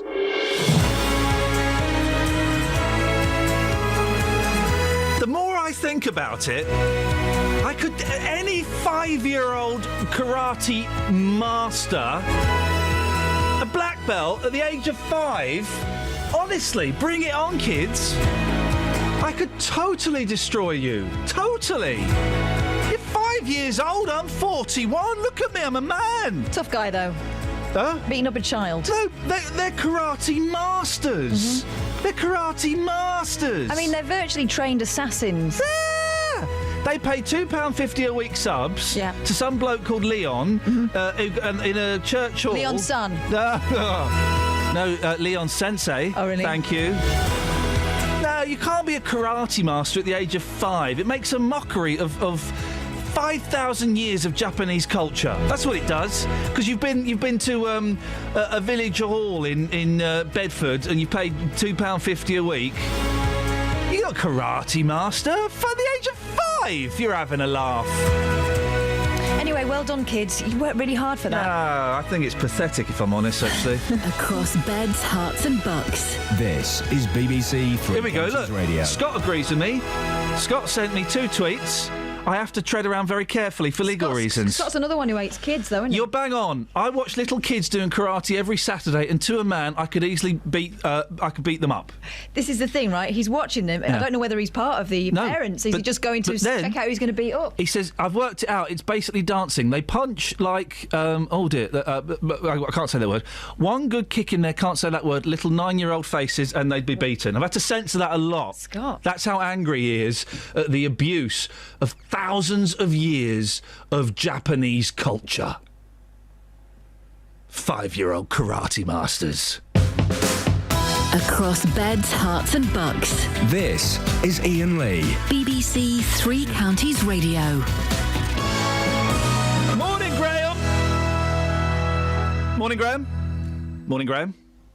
Morning, Graham. He's Hey, what's going on? I said I'd put you straight through. I mean, stay on the line. No, well, don't ever go at Graham. No. Graham is a karate dad. This isn't. This didn't happen last week under Locker's watch. Shush. Hang on a minute. If I shush, then beds, hearts, and bugs don't get entertained. That's what happens. Should we go to Fader 1 now? Morning, Graham. Morning. You all right, fella? What you got? Yeah, I do karate. My kids do karate. It's impossible for a 5-year-old to become a black belt. Ladies and gentlemen, thank you. Well, this 5-year-old, they've given it to him out of sympathy, haven't they? They must. Well, unless he's, I don't know, superhuman. Because in my school, it's from orange belt to yellow belt to red belt is a year. Yeah. If you're really good. Then you got a purple belt, you got 3 parts of blue belt, which is a year. Then you got your black if your brown belt, that's a year on each belt. That's a year on brown, a year on brown and white, and a year on 2 brown and white. Blimey. So there's six years. It's impossible. So what's the youngest black belt I could beat up to prove my point, Graham? A 5-year-old. That one. There we go. Thank you very much indeed. What karate though? Why do you do karate? Why don't you do kung fu? It's better, isn't it? My lad wants to do kung fu now. He's now a blue and white, 2 white stripes, and he's bored of karate. He wants to do all the fancy kicks and all that. How old is he? He's 11. I could beat him up. Oh, I don't know about that. Oh, Graham, that's fighting talk. Do I have your permission? You've got to get permission these days, and I know it's crazy. Do I have permission to beat the living what's it out of your 11-year-old son? Oh, come on then, why not? Yes, thank you, Graham. Oh, what a good sport. Thank you, Graham. What a good dad. You've got to ask permission these days. You've got to ask permission. Catherine, Graham said I can go and beat his 11-year-old son up to prove my point. So that's... Wow, Graham. That's he said, yeah, why not? That's that sorted. Got to love the BBC. Got to love the BBC. 08459 455 555 is the telephone number. Now, someone is trying to convince Muslims in Luton and Bedford that voting is un-Islamic. Over the weekend, stickers appeared on lampposts in areas with a high Asian population with the slogan, "Warning, voting for man-made law is shirk associating with Allah." It's thought that most of them have been removed within hours. We can speak now to Dawood Masood, founder of the Kuba Trust and the man who led the #NotInMyName campaign in Luton. Morning, Dawood. One quick question. I don't know what does that mean, shirk? Shirk, this basically means associating with Allah, and God has partners, or like that. So basically, these people, they've been putting these stickers up in Luton and in different places. And so it's basically what it's saying is that if you vote, it's un-Islamic. Yeah. So if you vote, it's un-Islamic. And it's just a ridiculous, Hang on, people vote in Pakistan, don't they? Yeah, and there's over 200 million in Pakistan people living there, and they're voting there. 126 million people live in India, they vote there. So Iraq, Afghanistan, there's so many countries, there are Muslims living there, they're voting. So it's just something, you only hear sometimes. They couldn't think of anything else, so they came out with something unfounded. Now, all religions, Islam and Christianity, all of the religions, they are open to interpretation, and people can get what they want from them. Where is this coming from, do you think, that voting is un-Islamic? Where do you think that these people are getting that message? Basically, what they're trying to do is, if you look at God, one of his attributes is he's a legislator. And legislator, and what they're saying is, when you're voting, you're giving your vote and making someone else that. So this is where they're coming from, and which is no way. When we're voting for someone who's got, has similar. You're voting for someone who will go and represent you, not someone who's your leader or someone you're going to worship. So it's just something they've just come up with, and I don't think anyone votes. There's so many Muslims in Newton especially standing up for candidates, and people vote, and for councillors and everything. So it's something we haven't heard in previous election, and first time. It's just propaganda by these people to stop people voting. This has happened all around the country, in Cardiff and Leicester, as well as Luton and Bedford. Any idea who's doing it, Dawood? Have any organisations kind of put their hands up and said, yeah, it's us?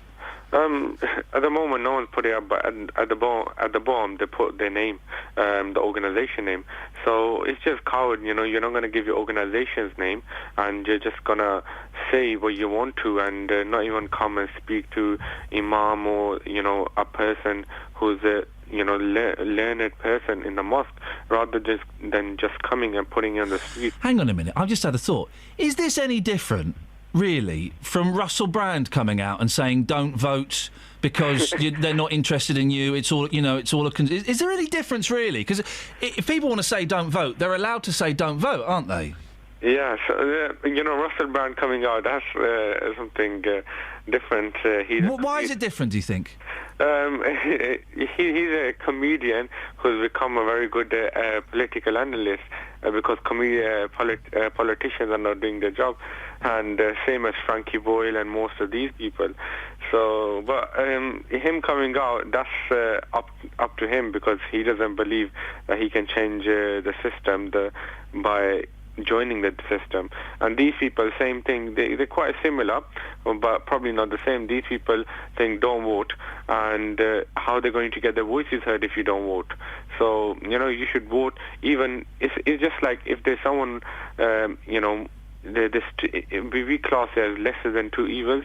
So if there's someone who is evil and the other person, he's evil as well, the person who is less evil or who has more different beliefs to you, however, you should still vote for a person. You should still vote for a person, however... Even if they're evil? Even if they're evil, this is what it says, because you have to take part. If you don't want to take part, that's fine. There's so many, in this country, we've got freedom to express.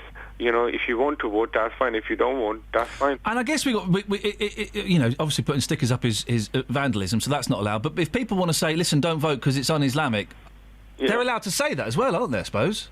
They're allowed to say, let them say it, but if you say something, if you use the name Islam, or just come up with anything without any context, obviously you're going to get people speaking against you.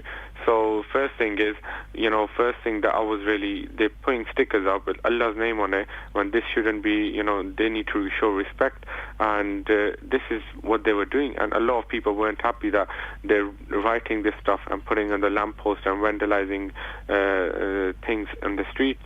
And we've seen people from Newton. I haven't even seen one person who've said that what these people are doing is right. And everyone, it's been a lot of people have been speaking about it on social media, and they've been saying that what these people are doing, it's not something we've seen or heard before. Have you had a chance to look at any of your CCTV footage, Dawud, to see if you've been able to spot who's doing it?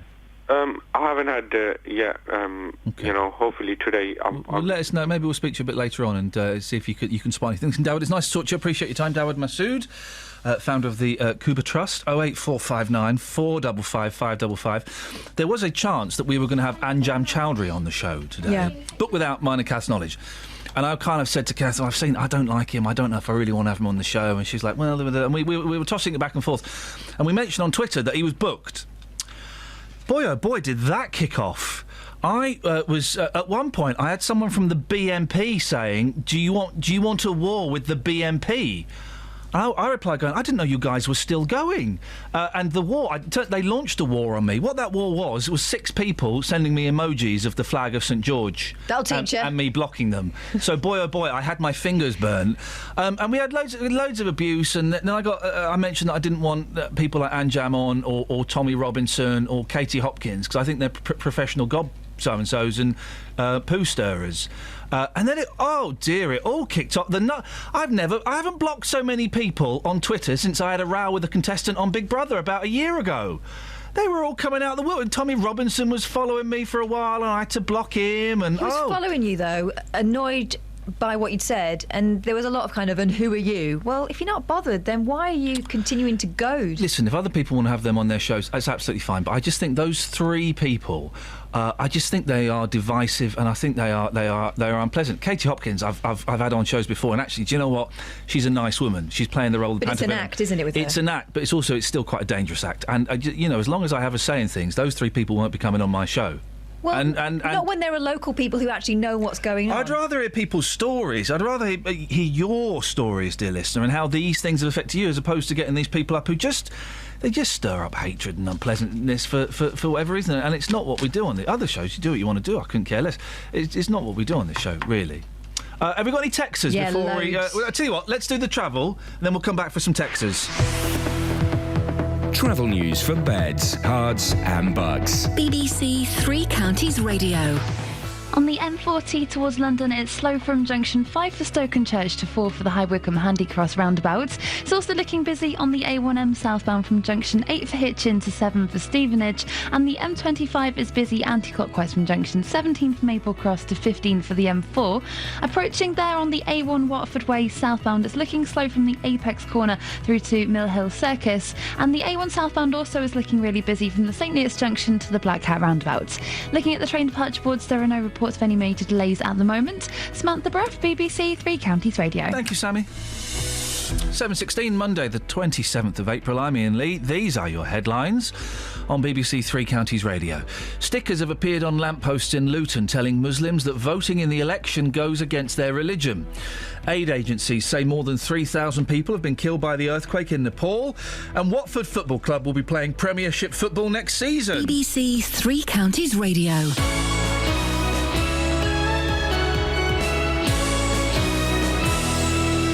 Every weekday from 3. Local stories. People in Watford are being urged to celebrate their local heroes by creating a postcard in their honour. In other local news, rugby fans are being warned to watch out for fake World Cup tickets. Roberto Peroni. Now, a metal detectorist has discovered an archaeological find in a field near Royston in Hertfordshire. Taxi drivers in Luton are demanding to be allowed to drive in bus lanes at all times. There is to be a new station at the Leighton Buzzard Narrow Gauge Railway. Roberto Peroni. Weekdays from 3 on BBC.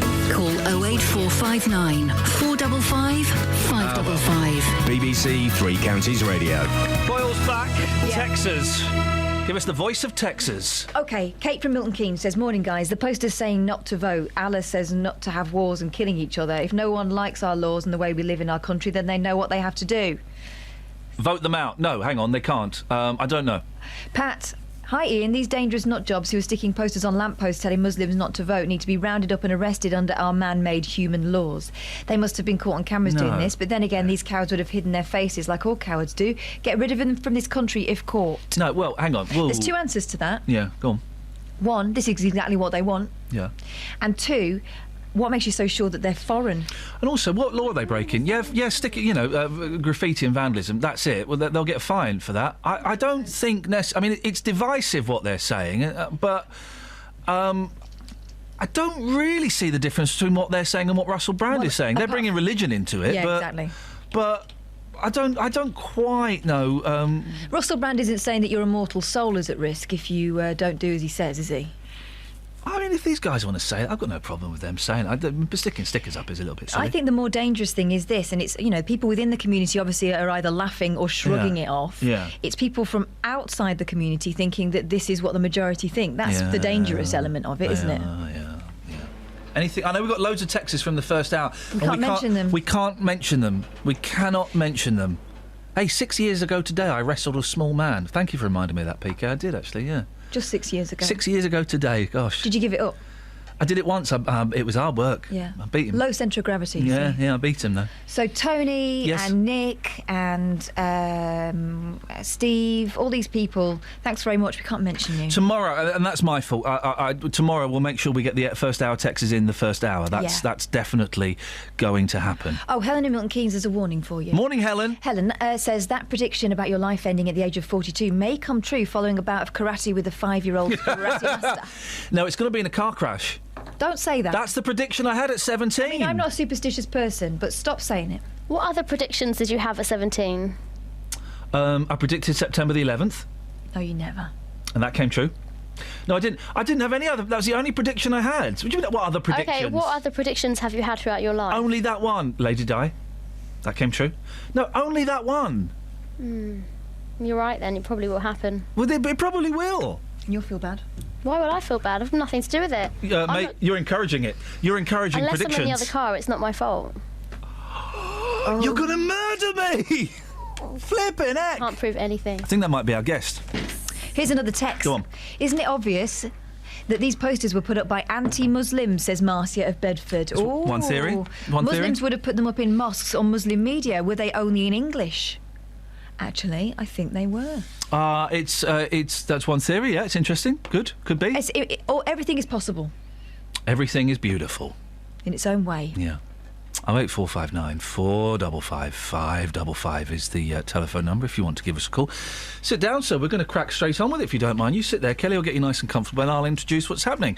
A lack of specialist nurses means thousands of people with multiple sclerosis aren't getting the quality of care they need. It's thought there are 2,600 people in beds, Herts and bucks with MS, yet only the equivalent of 5 full-time specialist nurses. Well, Hussein is one of the MS nurses for Luton, joins me in the studio. Morning, Hussein. Thank you for coming in. What do MS nurses do? Or where do you want me to start from? MS is a very complex condition and it requires quite wide range of input for patients who experiences so varied symptoms that it's difficult to manage. So we do quite a lot. We manage patients from the beginning diagnosis, explaining the condition, to death, really. Patient that comes under our care remain within our own care. They are never discharged, so we see them on frequently. People experience symptoms such as pain, tiredness is one of the biggest one, and they need to be managed. There are bladder symptoms, bowel symptoms. They're quite range of symptoms, so it is not easy, straightforward to manage these patients. What could an MS nurse do differently from any other nurse? Why is it so important for them to see MS nurses specifically? Well, as long as you have the knowledge, you don't have to be called a MS nurse, I suppose. However, you need to have that knowledge to be able to deliver that care. And it does require a wide range of knowledge about individuals' condition and various symptoms. It's difficult. When I sit in a clinic and patient walks in, I haven't got a clue what the person is going to ask me about, because it is difficult for us to know and it is difficult for patients to know at the time when they walk in. I'll give you an example. A patient experiencing butterflies before going to toilet. It's not as straightforward. It's not like appendicitis the patient has. They got pain in one area. This is quite different. So it requires specialist knowledge to be able to look after them. Also, when patient comes in with an attack, a relapse, for example, to be able to respond in a timely manner and appropriately for that person needs. And I have to tell you, within Luton and Dunstable, being there myself, we have achieved the lowest admission rate in the whole East of England. One of the lowest admission rate. That is significant. How have you done that? What have you done that's... One of the key areas, the patients with people with MS do experience urinary tract infections. I mean, it's one of the highest admission rates because of that. I managed to cut that down by ensuring that people, proactively they don't get infection, educate them on their drinking habits, and second, educate them so they recognize the symptoms and they do get tests done. I give my patient kits to go home with, and as soon as they have a signs of infection, the strange thing about people with MS, they don't really experience the usual thing that you and I would experience with an infection. So their MS symptoms gets worse. At a sign of that, they do their testing, they let me know, and we treat their infection straight away. I made an arrangement with with our microbiologist that they report to me of the sensitivity of the infection, so we can treat them appropriately as soon as possible, and that stops patients coming into hospital. One of the other reasons I achieved patients coming into hospital not coming in is to ensure that their relapse is treated either at their home or within the day unit, or just giving them tablets. That stops them coming into hospital. I don't remember last time any of my patients being treated for relapse as an inpatient. How many patients are you responsible for? It's just over 600. That seems quite a lot. It's a little bit higher than it should be for one person. Yeah. Yes. What would be the ideal working number for you? With the current disease-modifying therapies that people with relapses get, probably 300. Okay, so you're seeing twice the number of people that you would like to be seeing. That's correct. What are because my mum's got MS and she's got it really badly developed now. But what are the latest developments in the treatment of MS? Oh, quite a lot. It's amazing. I came into this job just over 10 years ago. We had about 4 treatments. Yeah, there was nothing about 10 years ago. And now at the moment we got 10, and there are significant others that are coming on market, which is good. It gives patients a choice. They were injectables first. Now we got tablets, and we got higher efficacy medication, which is excellent. It's good for me because I'm able to offer patients a range of therapies, which is good. But at the same time, it's good for patients, unfortunately, for those who are having relapses at the moment. For some reason, only progressive patients who doesn't have relapses, we don't seem to have much going on. Because my mum got diagnosed about 25 years ago, and there was nothing then. There was nothing. There was absolutely nothing. Maybe steroids, a course of steroids, which That's didn't right. really do a lot, and there were a couple of other things that may or may not have had an effect, but really there was nothing. It's good to see that it's progressing. There is quite a lot of research going on, such as stem cell research and other research that looks at repairing the myelin that gets damaged, and also looking at improving that repair better. So well, let's keep our fingers crossed that they get there at some point. So really nice to meet you. Thank you so much for coming in, and I appreciate your time, and keep on doing the good work. Can I just finish by saying that at Lieutenant Dunstable Hospital we are very supportive of the service. One of the other reasons that we can't get nurses is that there aren't many out there. I just advertised for another nurse, and the management at Lieutenant Dunstable Hospital is very supportive. They offered money. The job's there, but no one's there to take it. I advertised, and I haven't received anybody for the job. Why is that, do you think? Why? There is lack of it. First of all, I believe that there's lack of nursing stuff around. Hospitals do suffer nursing from... in general? In general. Yeah. And trying to find somebody who has got skills is very rare. Yeah. Unfortunately. Well, I wish you the best of luck. You know, thank you very much. From personal experience, it's a horrible disease, and it is a very challenging condition, not just for the individual, for the family, for the healthcare system. And recently, Bedford CCG have stopped progressing with their employing specialist nurses, one of them MS, because they are in debt. Unfortunately, I feel that that's a bit backward looking into it. If I reduced number of patients admitted to hospital, that's certainly... You're saving money. I am saving them money quite a lot. It's something like around £300 to £500 a day for a single admission. And looking that, they're most likely going to increase their death rather than reduce it, unfortunately. Well, listen, keep up doing the good work, Iain. It's nice to meet you. 08459 455 555. Travel news for beds, cards and bugs. BBC Three Counties Radio. In Bedford, it's looking busy now on the A6 Ampthill between the A421 and Rope Walk. It's also looking slow on the A1 southbound from Eton Stoken towards the Black Cat roundabout. And in Mill Hill on the A1 Watford Way, that's looking very busy from the A41 at the Apex corner towards Mill Hill Circus. On the M25, it's busy anti-clockwise from junction 17 from Maple Cross to 15 for the M4. And the A1M's also looking slow southbound from junction 8 for Hitchin to 7 for Stevenage. Checking the train departure boards, there are no major delays showing up. Samantha Bruff, BBC Three Counties Radio. Sammy, thank you very much indeed. Can we get J-Dog on the line? I think he might want to talk to our sports person, Jeff Doyle, about Watford. It's football banter, and I can't do football banter. I have no interest in it at all. I can do banter, Kelly. I can do banter, button it. Bets. I can't do football banter. I've got no... Watford won a game and they're going to play some other player. Well, you know, great, whoop-de-flippin'-do. I couldn't give a monkeys. I think Justin does, but for other reasons. 08459 455 555. Let's get the news. Here's Lee. Across beds, hearts and bugs. This is BBC Three Counties Radio.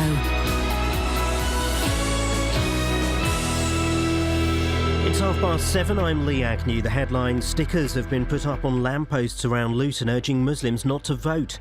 The notices warn that voting for man-made law goes against their religion. The number of people confirmed dead in the Nepal earthquake has risen to more than 3,200. Aid agencies say the country is running out of water and food. And police are appealing for help to find an 83-year-old man who's gone missing in Wheathampstead. James Lomax left his home in Manor Road yesterday afternoon. The weather will be chilly and dry this morning with long spells of sunshine, but more cloud with showers by this evening. Top temperatures around 12 degrees Celsius. That's 54 degrees Fahrenheit. Three Counties Sports. BBC Three Counties Radio. 2-0 win at Brighton has secured Premiership football for Watford next season. Troy Deeney opened the scoring before the break, with Matej Vydra scoring late into stoppage time. But the former Hornets boss, Graham Taylor, says they'll have a battle on their hands next season. I hope Watford can prove me to be wrong in this, but if we look at the Premier League, the number of teams that have been promoted and relegated, the following season or the season after that, is quite a lot. Elsewhere, there were wins for MK Dons and Stevenage, but defeat for Wycombe Wanderers and Luton Town. The Chelsea manager, Jose Mourinho, has laughed off chants of boring Chelsea after their goalless draw with Arsenal. The point means Chelsea are just 6 away from winning the Premier League. Mourinho thinks his opposition were the boring ones. I don't think it was boring Chelsea. I think it was boring something else, because they need to win and Giroud was out.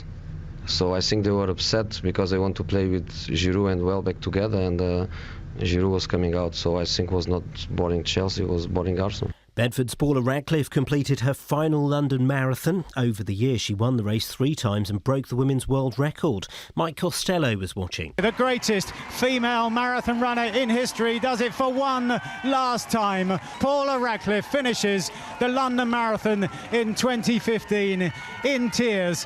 But what a performance. The end of a remarkable career, the end of an era in British sport. But what a journey, what a road it's been. Ronnie O'Sullivan needs just one more frame against Matthew Stevens for a place in the quarter-final of the World Snooker Championship. And finally, in netball, Hertfordshire Mavericks lost 56-39 to Surrey Storm in the Super League Grand Final. BBC Three Counties News and Sport, more at 8 o'clock. Call 08459 455 555. BBC Three Counties Radio. Dealey, either find me... Oh, hang on, can I just say one thing to you, sir? Good morning, sir. Find me a 5-year-old karate master, Yep. and I will beat them up. Well, do you know what? You're wrong, actually. There's a guy in Luton who I often speak to on the streets. His name is Victor. He is a karate expert. All right. And trust me, you would not want to mess with this guy. Well, no, hang on a minute. How old is he? Well, he's in his 30s. Yeah, I don't want to have a fight with a karate master in his 30s. Oh, no, you want a 5-year-old, do you? Yes, Oh, I do. You're the big man, aren't you? No, yeah, you're the big man. They think they're the big men. Yeah. Because they're 5 years old and they got black belts. Right. Well, I've got a brown belt. It's leather. I got it from the Gap, and I'll take it off and give you a good whipping. So why is it then you want to take on a 5-year-old but not a 35-year-old? What sort of man are you? Well, I'm not the kind of man that goes around pretending... No, hang on. I'm not the kind of man that's 5 and has a black belt and claims to be a karate master. Right. Not like these other men who are 5. I don't get your point, mate. The point is, you can't be 5 and a black belt and not expect me to give you a kicking. Doesn't work like that. It should. No, it's an unfair advantage. If you're what? You're what? He's a black belt in karate. Hang on, you're what? 48 years old. You taking on somebody who's 5? That's just not fair. Oh, hang on a minute. I put it to you. What age am I allowed to fight someone? What, if you're 48? Well, somebody in their 40s. You can only fight people in the same decade as you. That's the most ridiculous setup I've ever heard in my life. Are you nuts? I put it to you. You're a bully and you're a coward. I put it to you that any black belt who's 5 years old isn't really a black belt. Yeah. They've given it to him because they feel sorry for him because he's 5. Now. Oh, you're crazy. Now, listen, all right. All right. Yeah. How's Luton doing, mate? The football team. I'm about to do some football bants here, guys. Bear with me. This is going to be a lot of fun. Okay. How's Luton doing, mate? The football team. Shall I set the scene for you? On Saturday, I went all the way down to Southend. Southend. And what is it about girls in Essex who think that showing flesh is the way forward? Girls, cover up. So, I've gone to the football. Luton have lost. We're out of the playoffs, so we can't... You're always showing flesh, mate. Not as much as these girls, trust me. Blimey. They were showing a lot. Yes. Luton have lost. No chance of the playoffs. I'm gutted. I've walked back to the car. I've got into the car. I've not said a word. Not said a word till I've got into the car, put the radio on, and I've then found out that Watford, Luton's arch-rivals, had been promoted. Let's just say it wasn't a good day. Well, was it a good day, Jeff Doyle, Sportsman of the Year, or was it a bad day, as Dealey claims? Well, it was a good day if you're a Watford fan, but I'm sure if you're a Luton fan, they would have been feeling just like Justin. That's kind of your worst nightmare. Luton missing out on the playoffs virtually, almost mathematically. And Watford going up. I mean, for Watford, just an incredible story.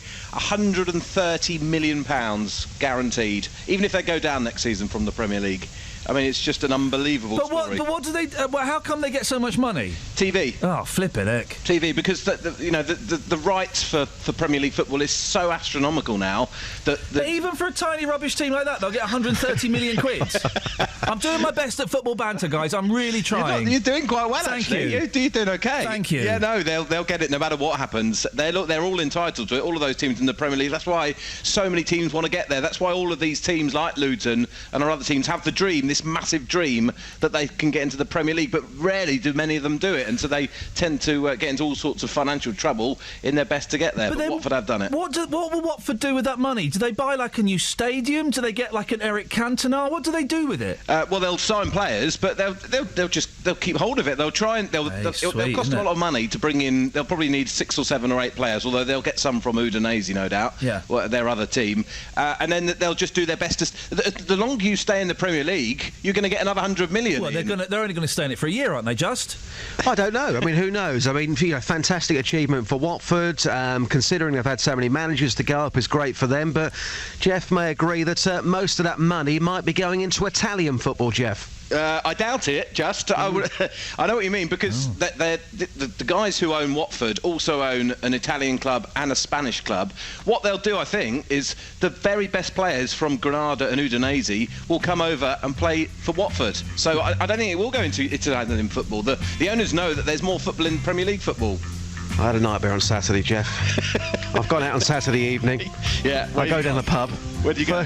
I went out to London. Yeah. And somebody said to me, "Oh, Luton fan. Oh yeah, see, Watford have been promoted." Not a great start to my evening. So I won't be buying you a drink, my son. I tell you what, it's lucky you didn't go to Watford, because all the players went out into Watford and they had VIP action at Oceana, I think. Wow. Have you seen the film Saw? where people are tortured. If I'd have gone to Watford town centre on Saturday evening, that would have been a real-life Saw situation. Hey, very Saw. Speaking of cups, Justin, you want to have a word with Mr. Doyle about something, do you? Yeah, at Christmas time, my lovely girlfriend bought me a personalised mug, J-Dog, taken to the streets for BBC Three Counties Radio, and some muppet in the office has smashed my cup. There will be a petition going online today to get you to buy me a new one. What's going on, Doyle? Well, I thought it was just one of those ones you get for a couple of quid round the corner. No. That you get, 20 or 30 of them, and no one really cares too much about them.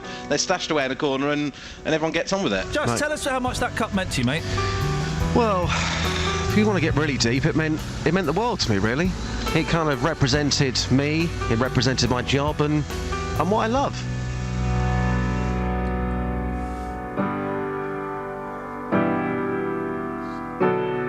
I think that's enough sports, isn't it, guys? Thank you, Jeff Doyle, Sports Presenter of the Year, and Justin Dealey. Muppet of the Year. Dearie. Do you know what?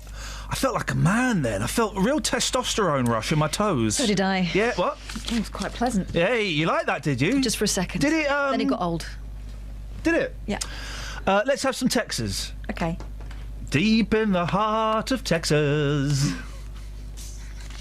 Wow. Hello, Ian. Hello, Kat. you. Hello, J-Dog. This is from Tony. Hey, Tony. Morning, Tony. Oh. Those propaganda stickers going up around Luton and Bedford requesting fellow Muslims not vote as it's man-made and un-Islamic. Yeah. Are these stickers not man-made? Oh! Got him on a technicality there, yeah. Tony, Pony. So stickers are on Islamic. We're going to call him Pony from now on. I wonder if transfers are on Islamic. You know the like Spider-Man transfers you get? Yeah, the temporary tattoos. I'm trying to find a good Spider-Man for my kids to watch, right? Cartoon. And I was hoping I'd find Spider-Man. He does whatever a spider can. He spins a web, 6 feet tall, does his chains and... Catches thieves just like flies. Look out, here comes Spider-Man. On Amazon, I couldn't... Or you can find, like, horrible remakes of it. Wasn't there a real action one when we were kids? Yeah, there was. Peter Parker. Peter Parker. I don't remember much about it apart from the webbing. It was on the same night I went to Cubs and I was gutted. Absolutely gutted. Anyway, I don't know what I was talking about that for. Good story. Thank you. Shopping story. Blacking up anybody? No. No? Not these days. Frowned upon, isn't it? I don't know. An anti-racism group has urged football fans not to black up as Bob Marley. Right. Hartlepool United fans plan to dress as the reggae icon I hate Bob Marley. He's so rubbish. Oi, he's not here to defend himself. Exactly. I liked him back in the day. No. What, as opposed to now? If only I could. Is there any way I could buy? I don't know if you've seen it. Is there any way I could buy a laminated picture of Bob Marley smoking a spliff, or the Mona Lisa with psychedelic eyes? Anyway, Hartlepool United fans plan to dress as the reggae icon for the last game of the season at Carlisle. What for? 3 years after becoming an internet hit as Smurfs. So they've blued up. Now they want to black up. Okay. But Kick It Out said it had complaints from fans about the possibility of blacking up. Organiser John Pearson blasted the critics and said the whole thing has got a bit out of control. Is it different? Is blacking up different if you're blacking up as a specific person? Because if you're just blacking up to be A.N. Black Man, then you know what. But if you're dressing taking the mickey. If you're dressing up as Bob Marley or Beyonce, then you've got to go the whole hog. My mates Ben and Willie came to an 80s party. Ben's Willie did what? Ben and Willie came to an 80s party. It's the best outfit I've ever seen. They came as Hear No Evil, See No Evil. So Ben, it's a good film, though. I mean, they're both white lads, but Ben did black up. But so he was being Richard Pryor. No, Richard Pryor's blind in that as well, isn't he? He had shades on and all, yeah. So he pretended to be a blind black man when he is a white seeing man. Richard Pryor was pretending to be a blind I know. man. That film could never get made now. It's so funny. You could never... I went to the pictures to see that. So Gene Wilder is deaf and Richard Pryor is blind. And together they witness a crime. That's the film. That's the plot, isn't it? Don't they both get put in prison at one point? Do you know what? I'm going to have to dig that out. And by dig it out, I mean download it illegally. I'm not paying for it. But your white friend... Friends. Your white... No, but one's your white, tall and one's really but short. your white friend blacked up. He To be pretended Richard to be Pryor. black and pretended to be blind at the same time. Two birds with one stone. Call me now. 08459 455 555. When have you killed two birds with one stone? It's a valid phone-in. No birds were killed. Although I nearly fell in the pond. Hey. I had roller skates on. Can I just say, headline of the day goes... Yes. The Mirror's on top form today. Patio was tilted. What I Jihad for tea. Oh. That's a great headline, isn't it? What I Jihad for tea. I don't even care about the story. I know what it is. Go on. It's the girls from London. Well, Islamic State they are from now. Well, yeah, wherever that is. Doesn't exist, according to many people. But who had a takeaway.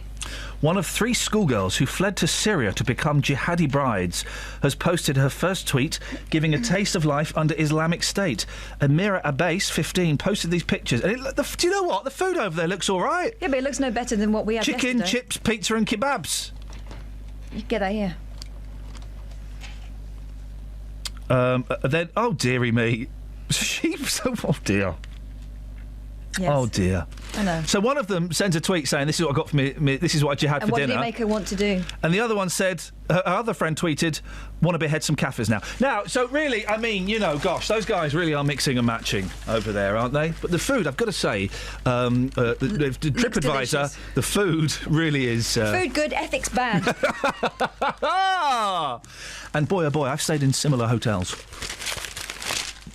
08459 455 555. We need to come up with something for Dealey to do. We'll come up with something. We'll come up with something in a bit. We'll come up with something. I'll think of something. Maybe you should go to Watford and congratulate the people there Yeah. All right. Brilliant. on the football. Yeah. Get him to do that. It will get tense. He'll get tense on the streets. Go. Yeah. He won't. Where's his Luton kit? Oh, no. That's not even funny. He's going to get his flipping head kicked in. Let's just send him as he is. Dealey, go to Watford and be the bigger man. Travel news for beds, cards and bugs. BBC Three Counties Radio. On the M1, it's looking slow southbound from junction 12 for Flitwick to 9 for Redbourne. On the M25 anti-clockwise, there are queues between junction 21 for the M1 and 16 for the M40. And in Beaconsfield on Amersham Road, it's very slow now from Longbottom Lane towards the A40 at London Road. In High Wycombe, it's looking busier too on the A404 Marlow Hill in both directions in and out of High Wycombe. And in Aylesbury on Bicester Road, that's looking very slow between the Cotton Wheel roundabout and Bicester Road. On the train departure boards, there is a delay. The 7:46 train from Welwyn Garden City to Moorgate is delayed. Samantha Brough, BBC Three Counties Radio. Thank you very much. Oh. bit of volume, please, if you don't mind. Thank you. Oh, blimey, it's 7:45. Look, miles behind. Right. 7:45, miles behind. It's Monday, the 27th of April. I'm Iain Lee. These are your headlines on BBC Three Counties Radio. Stickers have appeared on lampposts in Luton, telling Muslims that voting in the election goes against their religion. Aid agencies say that more than 3,000 people have been killed by the earthquake in Nepal, and Watford Football Club will be playing Premiership football next season. Let's get the weather. Here's Kate. Beds, Herts and Bucks weather. BBC Three Counties Radio. Good morning. It's a beautiful start across all three counties. A chilly one, though. We should see temperatures getting up to around 13, maybe 14 Celsius in the sunshine later. A bit more cloud this afternoon than this morning, just bubbling up, and then some showers arriving as we head into the evening. Now, these showers are likely to continue through to midnight, after which they should die away, fade out, and then the sky's going to clear. So temperature will drop at that point, but the difference between last night and tonight, we've got a freshening westerly breeze, so the air is going to be considerably more active, so therefore preventing any frost from tomorrow morning. Minimum temperature maybe down to 1 or 2 Celsius, so still a very cold night. So for tomorrow morning, a chilly start but with some sunshine, 1 or 2 showers still around tomorrow, and still that strengthening breeze. Maximum temperature for Tuesday 12 Celsius, 54 degrees in Fahrenheit, and that's your forecast. Thank you, Kate. Every weekday morning. Coming up at 9 on the Big Phone In this morning, is it a good idea to make jobless teenagers work for their benefits? How would you like this country to stand up to President Putin? Are you surprised to see British people being blatantly racist? The JVS Show. I think we've got to get over this issue about racism doesn't exist. It has existed. It will probably carry on existing. What I wanted to say is they've got this completely the wrong way around. You know, that is also true. That is also true. You will always get some, but they are such a minority. I think the man's a buffoon. Get him up, get him out of bed, give him a sense of purpose. The JVS Show. Do you think we have got to, as a country, start taking this issue more seriously? Every weekday morning on BBC Three Counties Radio. Call 08459 455 555. BBC Three Counties Radio. The show today is not really, I don't know, it's not really kind of, it's not really taken off for me. Yeah, I don't know why. I'm a bit tired. I've been awake since 2:30 this morning. Oh, I know. 2:30? What kind of time? Is it a silly time? That's night time. The show's not really kind of taken off this morning. It might not do yet. It doesn't always. It doesn't always. I mean, what more do you want? Lockwood? No, that's unfair. That can be arranged. OK. It may not. It's not a bad show. Are you moaning? No, I'm not moaning. I'm just explaining to the listener the vibe is not strong with this one. You haven't done my phone in for another day. We'll do that on another day. 08459 455 555. Now, what could be more perfect than getting married where you first locked eyes with your soulmate? My next guest and her fiancé were certainly loving it. Let's speak to Sandra Kane. Good morning, Sandra. Good morning, Ian. How are you? I'm very, very well. And indeed, how are you? I'm brilliant, thank you. Absolutely brilliant, yeah. Now, where did you get married, Sandra? In McDonald's, in Milton Keynes. Nice to speak to you. Thanks for coming on the show. You did what, sorry? I got married in McDonald's in Milton Keynes. May I ask why? Well, basically, he kept coming in every single day for 4 years, and I didn't know he was interested in me at the time. You were working there. You weren't just lunching there all the time. No, I was working there. Okay, yeah. And he kept. Do they still have the star system on the badges in McDonald's? Yeah. How many stars you got, Sandra? 170. What? I thought it only went up to 5. No. Oh, stars. Sorry, 5 stars. Yeah, there we go. I haven't got any stars. Sorry. Oh, you're a no-starer. Okay. He kept coming in. What did he keep? What did he keep ordering? Porridge. Blimey, it's been a long time since I've been into McDonald's. Porridge? I know, we used to call him Porridge Paul, but yeah. Oh, he had a nickname and everything. And what did you think, Sandra? Did you think this is a Porridge Paul, bit of a sad case, or every time he came in, were you like, I'll serve him, girls, out the way, I'll serve him? I actually worked on the lobby bit, so they used to call me the lobby queen. Oh, yeah. And I used to sort of like, all the girls used to say, oh, that guy really fancies you. And I'm thinking like, no, he doesn't. Yeah. I wasn't really interested. Come out of a bad relationship, so I wasn't really interested in people. Yeah. And he just sort of kept coming in, and I found that I was confiding in him about anything and everything, and thought, you know what, he's actually quite nice. And Yeah, he kept asking me out, and I was like, no, and yeah. Is it not like, because if doctors aren't allowed to go to their patients, does Ronald not operate the same policy there? No. Okay, so you're allowed to go out with the customers, with the clientele. Yeah, touch a customer now and then. Yeah, I think so. Okay. Paul's on the. Paul, have we got Paul on the line? Oh no, that's Justin. Is that? Oh no, sorry, that's all right. There's something else. It's I'm confusing myself because there are words in front of me on the screen. So when did you finally relent and decide to go out with him? The first week of October last year. Well, hang on a minute, Son. And you've got married to him? Yeah. It's only like a few months. I know, but he'd been like trying to chase me for 4 years, so I thought, well, you know what? And when I went out with him that first time, the first date in McDonald's, I realised that, you know what, I want this man. So yeah, it was good. Right. I think the measure of a relationship comes in McDonald's, actually. Who gets the gherkin? So in this relationship, Sandra, who gets the gherkin? We've both got the gherkin. Oh. An equal relationship. Equal relationship, yeah, definitely. Gosh. So what happened at this ceremony then in McDonald's? And did you all have Mackie D's for like the? We all had Happy Meals, double cheeseburger, chips, and an apple pie. Oh, you've got to love the clown, haven't you? You've got to love the clown. Those apple pies, though, you've got to be careful because that filling can be very hot. Take your mouth very off. Hot, yeah. Just like us two. Hey, Sandra, you mucky pup. I know. Does he expect a discount now? Oh God, no discount allowed. No. Good. No discount allowed. Well, listen, Sandra, and why did your friends not think it was a bit weird? You doing the ceremony all in McDonald's? No, if you knew us two, then you'd know that that's what we'd do. No. Well, Sandra, listen, it's a delightful story. She's actually at work now. Are you? Yeah, I'm working now, yeah. Hey, flipping heck, blimey, we might send Justin to get some hash browns. Sandra, well, it's a delightful story, and I'm trying to think of it. Let me think of a burger pun. Hang on a minute. Just say I'm loving it. There we go. She's got the guests with their own jokes. We always appreciate. Sandra, I wish you both the very best of luck. Thank you. Thank you for your time. Take care. Bye-bye. Thank you. Bye. Oh, that's made me hot for the clown, just. Yeah, just round the corner from a clown, actually. Well, I'll be having one of those very soon. Now, what's this, Justin?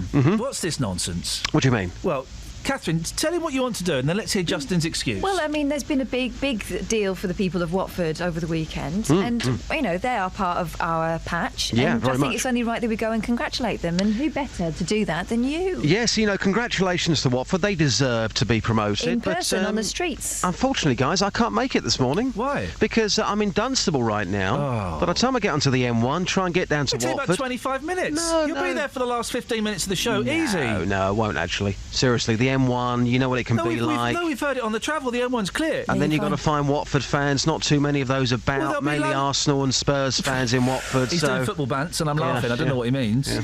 So you're refusing? No. I'm just saying. Like when they so did, you're frightened to go to Watford? They did a test about 6 months ago. You know those American military bases, right, where they've got the nuclear missile. Oh yeah, right? And it's a guy that's sat basically in the bunker all his life, and all he's doing is waiting for the order. Yeah. They did a test on these people where they were told to press the button, right? Yeah. They said, this is not a trial. This is not a drill, is what they say. This is not a drill. Yeah. Press the button to launch the nuclear attack. And 65% of those people refused to press the button. They said, actually, I can't do it. So you're like one of those cowards that won't start a nuclear war. You seem to forget that I went to Watford when they got into the playoff final for your programme. I spoke to fans live there. I was also at Watford a couple of months ago when they opened up the Elton John stand. Tell you what might be nice. I mean, obviously, if you go tomorrow rather than today, it'll be a bit old. But But what a nice touch it would be is if you went dressed in a Watford kit tomorrow. And I suppose if we leave it till tomorrow, you'll have extra time to procure one. Do you know what? I had a curry at the weekend. It's starting to take effect. I'm not feeling very well. I might not be in tomorrow. Oh. You're a coward, Delia. I never thought I'd say that. You're one of the ballsiest men I've ever seen, both literally and metaphorically, because I've seen the pictures. Well, I tell you what, Justin, you're a coward. Let's do a deal right now then. Yeah. You get 2 Watford fans to the club shop by 10 to 9, and I will go and meet them, and I'll talk to them for you. Otherwise, to try and find a Watford fan on the street, I'm not just saying it, guys, but it is tough. Do you know what? Actually, I'm bored of football all of a sudden. I just realised we're talking about football, and I couldn't really give a stuff. Are we talking about football? I thought we were talking about pony and dealing. Nah. Oh. In that case, maybe bring back the clown. Bring back the clown. Yes. And that is useful for our programme. How? I don't care. I'm really bored of talking about football. I like, in terms of talking about football, I like the blacking up story. I think that's a really interesting story. You mentioned it in the papers about 10 minutes ago. Hartlepool fans, people being warned not to black up because it's Bob Marley Day. I'm not being funny, but if I was at a party and somebody came in wearing white face paint, I would have no problem with that at all. Doesn't happen though, does it? Yeah. Do you know what? I'm bored of football. No more football for the rest of the show. How's about them apples? Let's think of something else. We'll think of something else, Justin. Don't worry. Don't worry. I'm bored of football. Oh, I just suddenly realised I'm pretending I'm so much. I've convinced myself I could give a stuff about Watford. Sing us a football song, go on. No. Sing us your special song. No. Go on. Across beds, hearts and bucks. This is Iain Lee. BBC Three Counties Radio.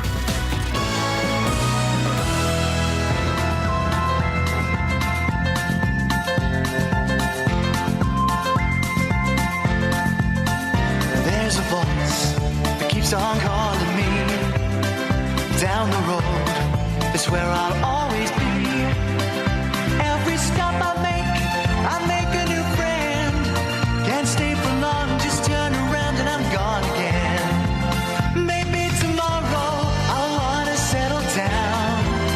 Until tomorrow I'll just keep moving on. Down this road that never seems to end. When new adventure lies just around the bend.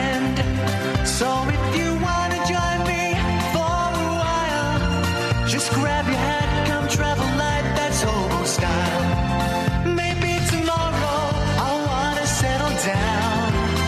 Until tomorrow, the whole world is my home. So if you wanna join me for a while, just grab your hat, come travel light, that's hobo style. Maybe tomorrow I'll wanna settle down. Until tomorrow, I'll just keep moving on.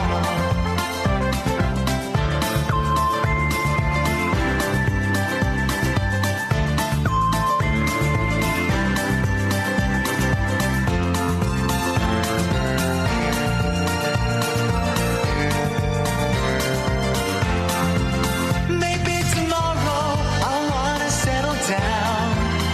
Until tomorrow, I'll just keep moving on. There's a world that's waiting to unfold. A brand new tale no one has ever told. We've journeyed far, but you know it won't be long. We're almost there and we've paid our fare with a hobo song. Maybe tomorrow I'll wanna settle down. Until tomorrow, I'll just keep moving on. So if you wanna join me for a while, just grab your hat, come travel light, that's hobo style. Maybe tomorrow I'll find what I call home. Until tomorrow, you know I'm free to roam. Travel news for beds, cards and bugs. BBC Three Counties Radio.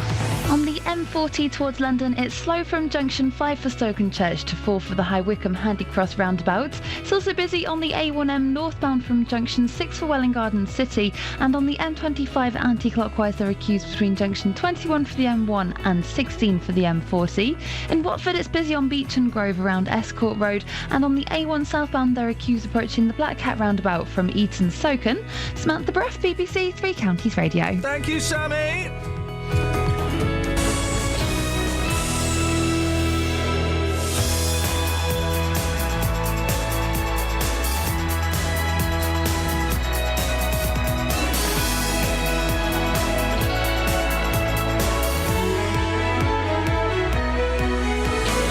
Local and vocal across beds, hearts and bucks. This is BBC Three Counties Radio.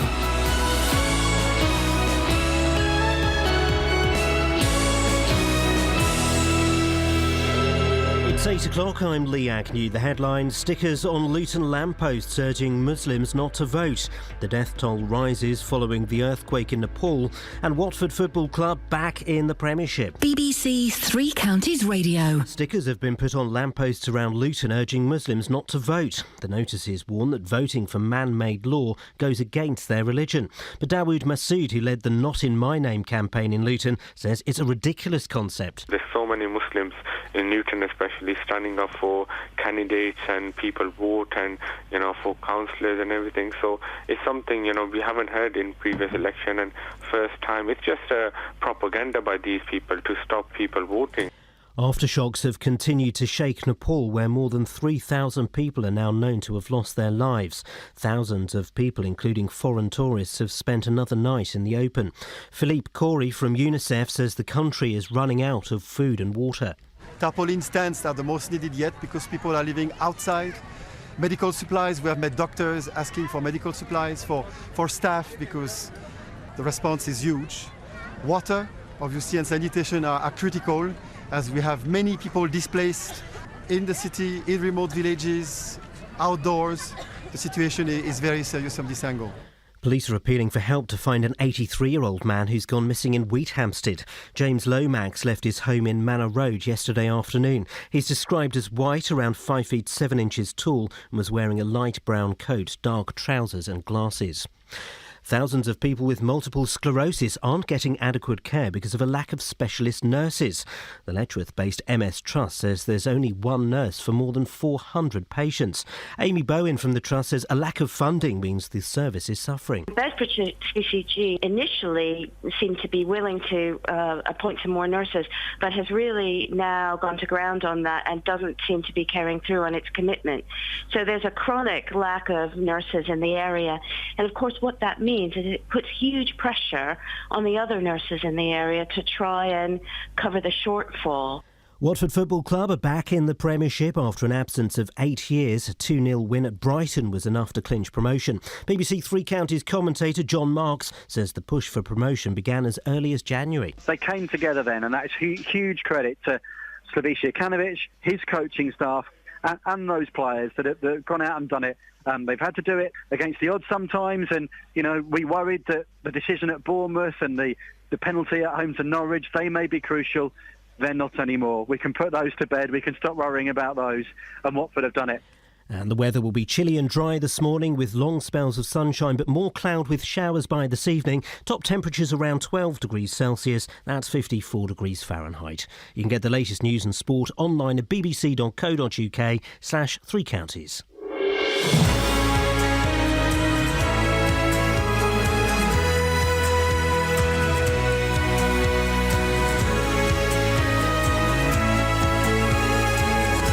Morning, guys. Iain Lee, BBC Three Counties Radio.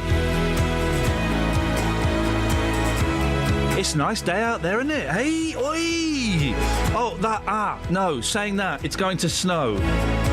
Not necessarily today, but snow is on the way. How wonderful is this messed up planet? We're killing it, but we're having great fun as we die, aren't we? The kids would love snow in the end of April, early May. They would, but they don't think about the consequences. They don't. The consequences are we'd have to stock up on hot chocolate. That's the only consequence. And no school. And no school, and I'd probably have to stay in Luton. 08459. I haven't given anything to call in about. Across beds, hearts and bucks. This is BBC Three Counties Radio. It's kind of been a bit of a kind of... The show's been perfectly adequate. I would give it a 5 out of 10. If I was any other presenter, if I was Ian Collins, for example, I'd be giving this an 8 out of 10. So what I'm saying is even my bad shows are better than most other people's. Wow. Is that arrogant? If that's arrogant, then call me Susan. But Susan. OK. But today's hasn't been great. That's fine. Tomorrow's is going to be even better. Yeah. Got any texters before Yeah. we crack it? Let's have some texters and then we'll crack on. Sorry? Are we allowed to refer to this? I think we are. Oily outside in the car park, 10 minutes, Ben, aged 5. Oh, yeah, we can refer to me wanting to beat up a 5-year-old karate master. Well, you want to test out their skills. 5-year-olds can't be karate black belts, just like Elvis wasn't. Elvis was only a karate black belt because he bought them. But then what happened? His karate master went off with his wife, so who's the loser? Who, by the way, still looks hot at the age of 69. That's the power of surgery. That's the power of surgery. And a large inheritance. Turns out her daughter's older than me. Yeah. Well, makes sense, I suppose. Do you remember when she was a pop star? I do remember that 20 minutes. I don't think it was bad. Katie Price is bringing out a new record. Wow. Yeah, I know. I heard the old one. Yeah, yep. Any more texts before I crack on? Nah. Okay. Oh, well, Cameron supports Watford now, says someone. Oh, come on. Political joke. Enough of the football. I'm so bored of football. Across beds, hearts and bucks. This is Iain Lee. BBC Three Counties Radio. Stickers went up on lampposts around Luton and Bedford this weekend urging Muslims not to vote. The notices say, warning, voting for man-made law is shirk associating with Allah. People living in the areas have been taking them down. Well, Khalil Charles works in Luton and is a spokesperson for the Muslim Association of Britain. Have you seen these stickers, Khalil? Personally, no, but I understand that they've been posted up in various parts of Luton. Yeah, I mean, it's something which it's a point of view, isn't it? I mean, everybody has the right to express their point of view. It's a democratic, free country. Whether in fact it's an Islamic edict or not, I think there's true to form there are differences of opinion within Islam, and that is a point of view. And I think most people who are going to putting forward their vote on May the 7th feel differently. So yeah, it's basically saying if you vote, that's un-Islamic. Well, I'm not sure that that can be a definitive fatwa or a definitive Islamic verdict.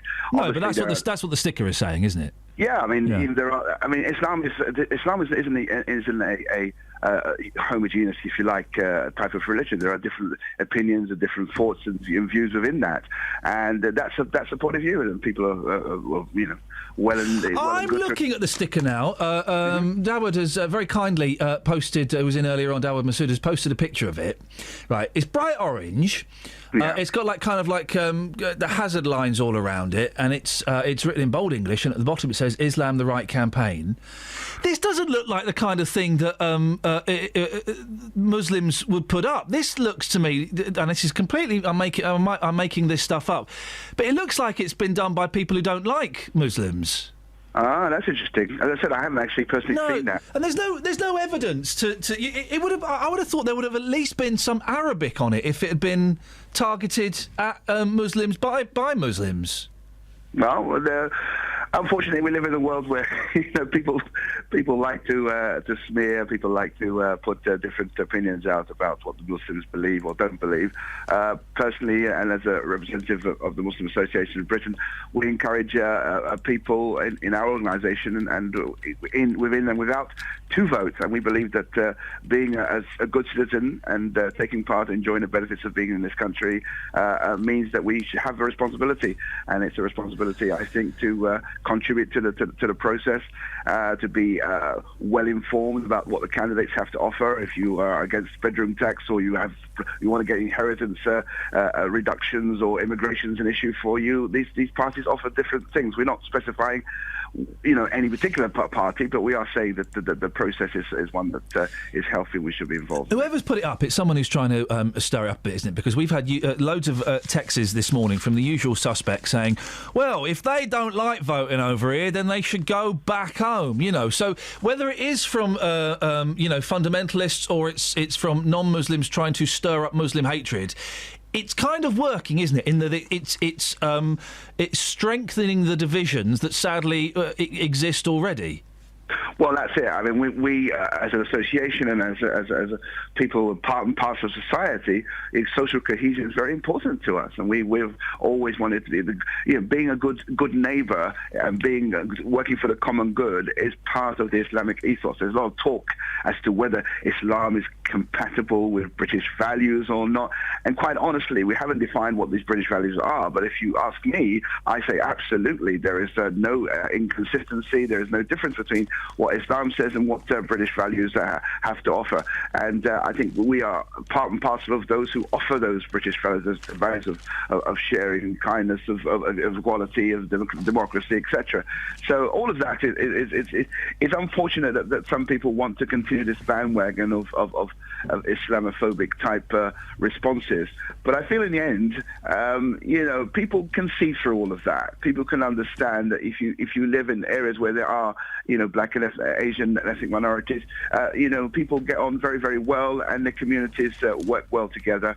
And so it's, if you like, it's in the, you have to experience it really, and especially for people who live in Luton, it's a wonderfully mixed community, and I think that there are one or two people in the Muslim communities who I believe are unnecessarily extreme, but those are really, really the minority, and everybody who lives there can tell you that. Carol, I appreciate your time this morning. Carol Charles, spokesperson for the Muslim Association of Britain. Call 08459 455 555. BBC Three Counties Radio. So Farage came out at the weekend and said the reason I've been a bit droopy recently is I'm on painkillers. You know what painkillers is on? Temazepam. You ever take them temazepam? No, but I've heard tell. It's flipping nuts. It is. I used to take temazepam I had a period of my life when I couldn't sleep. And I would take temazepam and I would play Beat the Temazepam, right? You'd have half of a tablet, and I would start a chapter of a book and try to finish the chapter before I fell asleep. Never could. Wow. Out like that. I've never, and it's not proper sleep. It's horrible. You just switch off and then you switch back on again in the morning. It's thoroughly unpleasant. But it's such a strong drug. And he's doing it, of course, because he knackered his back in that plane crash. Do you remember the plane crash? Yeah, I do. That was when he was. I mean, that was when he was considered a proper laughingstock, wasn't he? Well, got caught up with his own banner, didn't he? He got caught up with his own banner. But he's on temazepam. You can't run a campaign on temazepam. But clearly he can't function without it. I know. Blimey. Someone who sounds like they're on temazepam a lot is Dennis. Good morning, Dennis. Good morning. So winter is coming back. Yes, I know. I might not make it, though. Well, fingers crossed. Temperatures... No, hang on a minute. No, you hang on a minute. You hang on a minute. Temperatures could plunge below freezing today and tomorrow, leaving this weekend's balmy weather. There's an Atlantic storm coming, and there could be snow. Well, I've got enough fat to keep me warm. Exactly. You could hibernate. Can I just ask you something? Yeah, you can ask me anything. Have you instigated this business where over 75s are being asked to sign if they're ready for death? Oh, Are you getting worried about the 10 quid I'm coming for? GP, this is the front page of the Daily Mail. You're being topical. That's right, yeah. GP to ask all older patients if they'll agree to a do not resuscitate order. Over 75, sign here if you're ready for death. I don't see what's so different about that. Doctors are being told to ask all patients over 75 if they will agree to a do not resuscitate order. Well, what's the problem? That happens already, doesn't it? No. My mum had to. I've had to have a conversation with my mum if she wants, and she's 64. Older people and the people with conditions, they get asked if they want to be resuscitated or not. And surely that's standard if you're at risk of needing resuscitation, because some people's beliefs will prevent them from being allowed to do it. New NHS guidelines urge GPs to draw up end-of-life plans for over 75s, as well as younger patients suffering from cancer, dementia, heart disease or serious lung conditions. They're also being told to ask whether the patient wants doctors to try to resuscitate them if their health deteriorates. That's nothing new. I had to do that for my mum about 4 years ago. You can say no, right? Yeah, you can. The care home where my mum is, and I think it gets updated every year. I've had to sign a form as I have power of attorney. Would your mum like to be resuscitated if such and such happens? And we've had that. What's so unusual about that? Well, my children have been asked. They have now got power of attorney. I don't want them saying yes, kick the old sod off. Well, you're spending their money, Dennis. This is because you're getting worried about the 10 quid you owe me at the end of the month. Yeah, well, Dennis, that money ain't going to come. He won't make it to his next birthday. In some surgeries, nurses are cold calling patients over 75 or with long-term conditions and asking them over the phone if they have thought about resuscitation. This is being done in the Daily Mail as though this is a bad thing. Surely this is like common sense, isn't it? But also, what do they expect? There aren't enough nurses to be able to visit each and every case individually. So if they've got to get this permission, they'll have to ring them, won't they? This is common sense. I don't understand what the story is. We did this with my mum. We do it every year. I have a conversation with her. Do you want, if you are, if you go into a coma or have a heart attack or something, do you want to be resuscitated? Plus, would you rather have the choice or have them make the decision for you? I'm really surprised. Thank you, Dennis, for bringing that to my attention, because I saw this and hadn't realised actually this story is a nonsense story, isn't it? It's a sensible thing to do, you weigh up the pros and cons of what your life is like, what it will be like if resuscitated. Will there be any lasting damage? You know the seed they're sowing, though, aren't they? Oh, about a suspicion that if you're old, because you're a drain on resources, they're going to bump you off. That's not what that story is at all. It's a silly story. I mean, you can give us a call on that if you want, but I bet there are loads of people listening with relatives in care or who are very poorly who've had to talk about the resuscitation orders. Not a story at all. Travel news for beds, cards and bugs. BBC Three Counties Radio. It's busy on the M1 southbound from junction 12 for Flitwick to 9 for Redbourne. It's also looking slow on the M25 anti-clockwise from junction 21 for the M1 to 16 for the M40. And there are queues on the A40 into London from the Swakeleys roundabout at Uxbridge to the A406 at the Hanger Lane Gyratory. It's after a small accident earlier. In Beaconsfield on Amersham Road, that's looking very busy on the speed sensors between Longbottom Lane and the A40 London Road. Samantha Bruff, BBC Three Counties Radio. Thank you, Sammy. 8:16, or thereabouts. It is the 27th of April. I'm Iain Lee. These are your headlines on BBC Three Counties Radio. Moderate Muslims in Luton say there's no truth that voting is un-Islamic. Someone has put up stickers on lampposts saying the election goes against Allah. It's now been confirmed that more than 3,000 people have been killed by the earthquake in Nepal, and Watford Football Club have done something. BBC Three Counties Radio.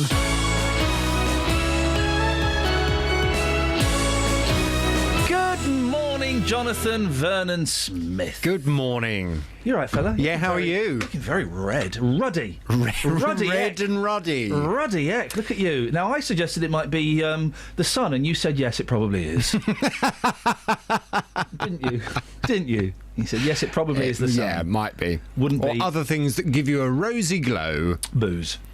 Maybe a little bit of booze. Good for you. Well, listen, drank some very good booze yesterday. If you have to have a little couple of glasses of wine before you start the show, just to give you that that confidence, then that's fine. Nothing to judge. Nothing apart from alcoholic mouthwash has passed my lips today.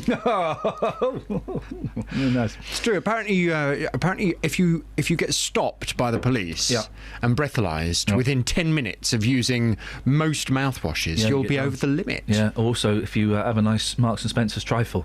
I don't like trifle with booze in anyway. Don't you? No, I much prefer it without booze in. Oh. Yeah, I don't like the booze in the trifle. It's horrible. Right. It really gives it an unpleasant kick. Oh. Yeah. I quite like a bit of sherry trifle. You ever seen the film Space Jam? No. Bugs Bunny, Michael Jordan? No. From the 90s? No. Some aliens come over to steal all the Looney Tunes characters, and Michael Jordan comes from the real world into the Looney Tunes world to play basketball with them. That would never have appealed. I think you might like it. Really? Yeah, I think you might like it. I was lolling at the weekend with that. Really? Literally, I was lolling. I was literally laughing out loud. Right. Yeah, it's a very funny movie. Okay. I think you might like it. Do you like cartoons and basketball? No. In that case, I'm going to... sorry for wasting your time. Because those are the prime... I mean, basketball and cartoons are the prime... No, I don't... Are you a fan of Michael Jordan? Who's that? I'm going to retract that. I'm sorry, I've completely misjudged the situation. I'm sorry. Remember my favourite film's Arthur. That's a good kind of benchmark for the kind of thing I enjoy. Okay, rubbish comedies. Okay, I'll bear that in mind. What's on your show this morning? Coming up on the Big Phone In this morning from 9. Well, actually, from 9, it won't be the Big Phone In today, because last week I was joined by an audience of JVS show listeners and 5 local politicians to discuss the housing crisis in this country.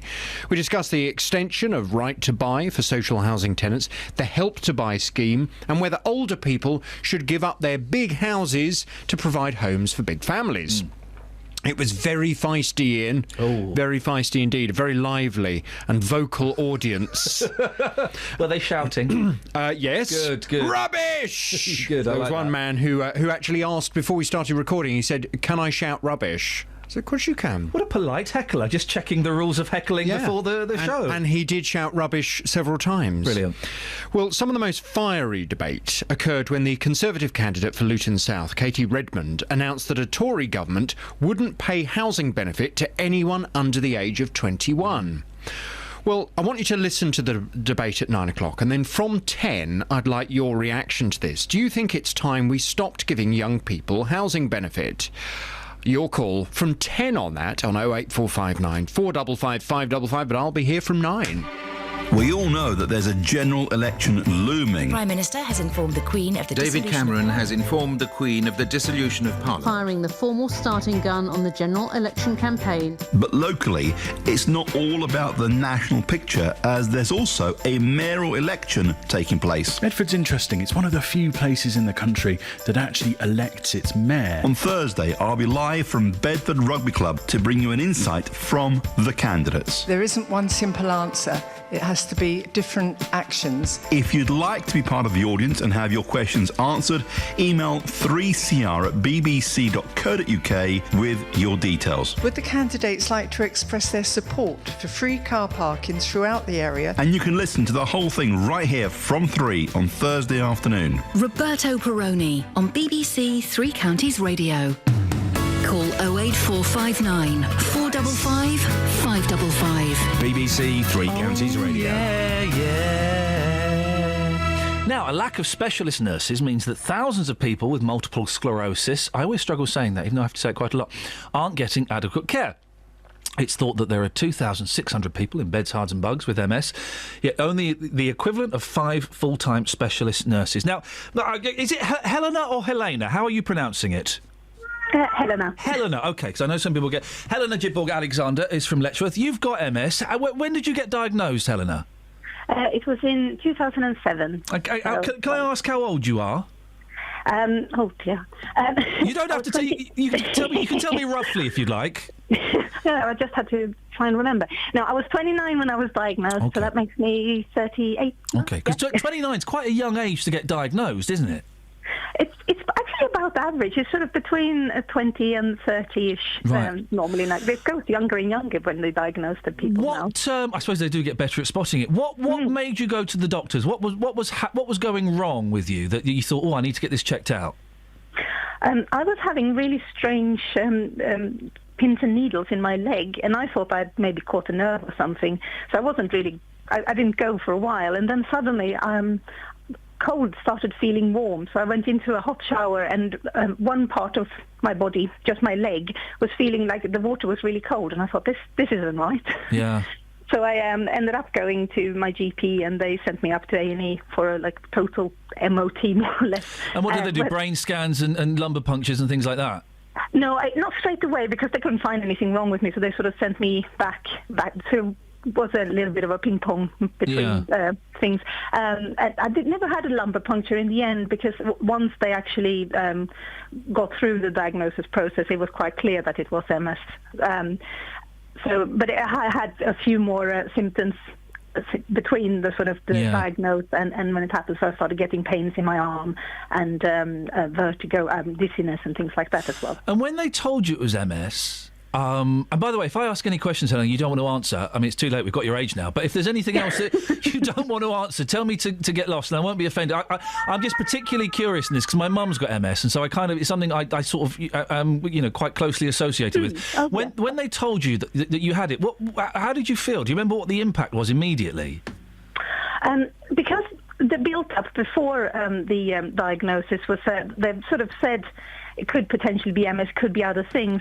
I'd gone in for a scan where they were going to check because a GP thought I had carpal tunnel syndrome, and my neurologist had said to me previously, if it's not carpal tunnel syndrome that's causing your pain, it probably most likely will be MS. Yeah. So it was a bit of a strange, because it wasn't my neurologist that told me that I had MS. It was when they did finish the test, they said, there's nothing wrong with you, you don't have carpal tunnel syndrome. I sort of knew then that it was MS, so I wasn't sitting with my neurologist at the time, so I was quite, I suppose I was a bit shocked and just felt a bit, okay, what do I do now? 7 years on, how does it affect you day to day? Where are you at? Well, I'm one of the luckier ones, and I'm doing quite well. I mean, I'm working, I got 2 kids since then. My granddad had MS, and he was in a wheelchair. So I mean, and I suppose what you know with your mum as well, that it's very many people. They're so very different from case to case. I was because I was diagnosed quite a long time ago now, but I was about relapse-free for about 6 years. So I was going with the normal sort of symptoms, feeling tired and worn out and that sort of pins and needles, but I wasn't having any relapses. But then in November last year, I had optic neuritis, which sort of made me half blind in one eye, and that was quite scary. How old are your kids? I heard one of them in the background. Yeah, they're having their breakfast. They are 6 and 1. I'm laughing because I've got 5 and 3. That's hard work, Helena. And when you've got MS, obviously you do get very, very tired. So that must be doubly hard. Yes, it is quite hard work in the moment, but it makes it worth it as well. Yeah, of course. And I bet the 6-year-old is good at helping out as well. Yeah, no, they are, and I think they learn quite quickly, even though they sort of don't know exactly what's wrong with me at times. They sort of still, if I'm tired, they'll come and sit with me on the sofa and watch TV or play on the iPad and things like that. Well, so good for them. Good for them. Yeah. Now we're talking about MS nurses. Do you have an MS nurse? Yes, I do. I actually go. I live in Letchworth in Hertfordshire, but I do go to see a nurse in Cambridge. It's a bit of a trek, isn't it? Yeah, it is. It's a bit inconvenient, but at the time when I used to see a nurse in Hitchin, she was brilliant, but then she left her position. And then it wasn't completely clear who was going to take over after her, so I ended up going to Cambridge instead. And what does this MS nurse do for you? Why are they so useful? Well, I would say when I had my last relapse, it was fantastic to have the nurse, because even though I didn't actually trek all the way up to Cambridge to see her, but it was just over the telephone. But it was so nice to have someone there on the other side of the phone to sort of talk me through. Because even though I've had MS for a while and I've read quite a lot about it, and I know sort of what to expect. I'd read about optic neuritis, but when it actually happened, it was quite scary. So actually to have someone there to sort of calm me down and talk to and see that there were options of things, and I could go on treatment if needed and things like that. It was just, it was brilliant. And why is that different from seeing your GP, do you think? Well, I think, my previous experience with going to the GP for MS symptoms has been a bit varied, really. I mean, when I had vertigo, when you get really dizzy, I think I'd been diagnosed for about 3 months, and I went to the GP having a relapse, and I said, well, look, I've just been diagnosed with MS. I've read that vertigo, this dizziness thing, is quite common symptom, and he said, no, that's just an inner ear infection, and started giving me some kind of medication for that.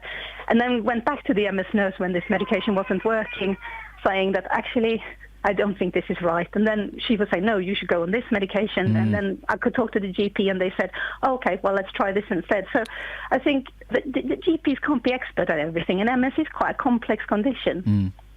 Helena, listen, I can hear your little one is getting a bit excited. Go and look after them. I really appreciate your time this morning. Thank you very much. That's all right. Thanks for sharing your story. Bye-bye. What a delightful young lady.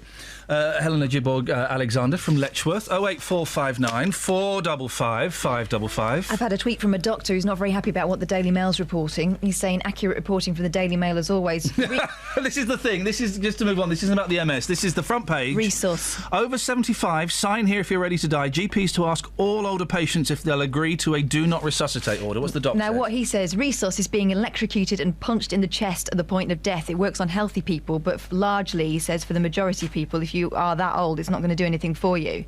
And he says, we talk about it all the time already. It's especially important in terminal or severe chronic illness. He says resource is brutal, frequently useless, works in healthy people, very rare success over 75 What you're doing quite often is you're smacking someone in the chest or is shocking them to get their heart to restart. And if you're a frail person, you're basically saying, is it all right if I whack you in the chest with as much strength as I can? Because that's what they're doing, is they're trying to get you to... Well, and the doctor says it frequently doesn't... It's very rare success over 75 anyway. Do you want to chance it? It's a really weird front page, because I heard this story and didn't pay any attention, but you read it. Well, it's not a story. It's not saying, hey, old people, you are bed blockers, we want to bump you off. It's not that. It's kind of a practical... It's like planning for your funeral. It's a practical thing that we should all do, and we don't. It's like you should be asked that question. Do you want to be resuscitated or not? Thank you, Doc. 08459 455 555. Let's get the trap. Travel news for beds, cards and bugs. BBC Three Counties Radio. On the A40 into London, there are queues between the Swakeleys roundabout and the A406 at the Hanger Lane gyratory because of an accident earlier. Elsewhere on the A41 Bicester Road in Aylesbury, it's very slow between Dickens Way at the Cotton Wheel roundabout and Hayden Road at Bicester Road. And also in Beaconsfield on Amersham Road, that's looking very slow southbound between Longbottom Lane and the A40 London Road. On the A1 southbound, there are queues from the St Neots Junction heading towards the Black Cat roundabouts, and on the M40 towards London, it's looking very slow from junction 5 for Stokenchurch to junction 4 for the High Wycombe Handy Cross roundabout. Samantha Bruff, BBC Three Counties Radio. Across beds, hearts and bugs. This is BBC Three Counties Radio.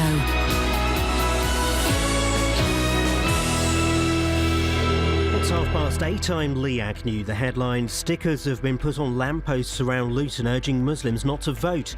The notices warn that voting for man-made law goes against their religion. The number of people confirmed dead in the Nepal earthquake has risen to more than 3,200. Aid agencies say the country is running out of food and water. And the Letchworth-based Multiple Sclerosis Trust is warning that there's a serious shortage of specialist nurses. The weather will be chilly and dry this morning with long spells of sunshine, but more cloud with showers by this evening. Top temperatures around 12 degrees Celsius. That's 54 degrees Fahrenheit. Three Counties Sports. BBC Three Counties Radio. 2-0 win at Brighton has secured Premiership football for Watford next season. Troy Deeney opened the scoring before the break, with Matej Vydra scoring late into stoppage time. But the former Hornets boss Graham Taylor says they'll have a battle on their hands next season. I hope Watford can prove me to be wrong in this, but if we look at the Premier League, the number of teams that have been promoted and relegated, the following season or the season after that is quite a lot. Elsewhere, there were wins for MK Dons and Stevenage, but defeat for Wycombe Wanderers and Luton Town.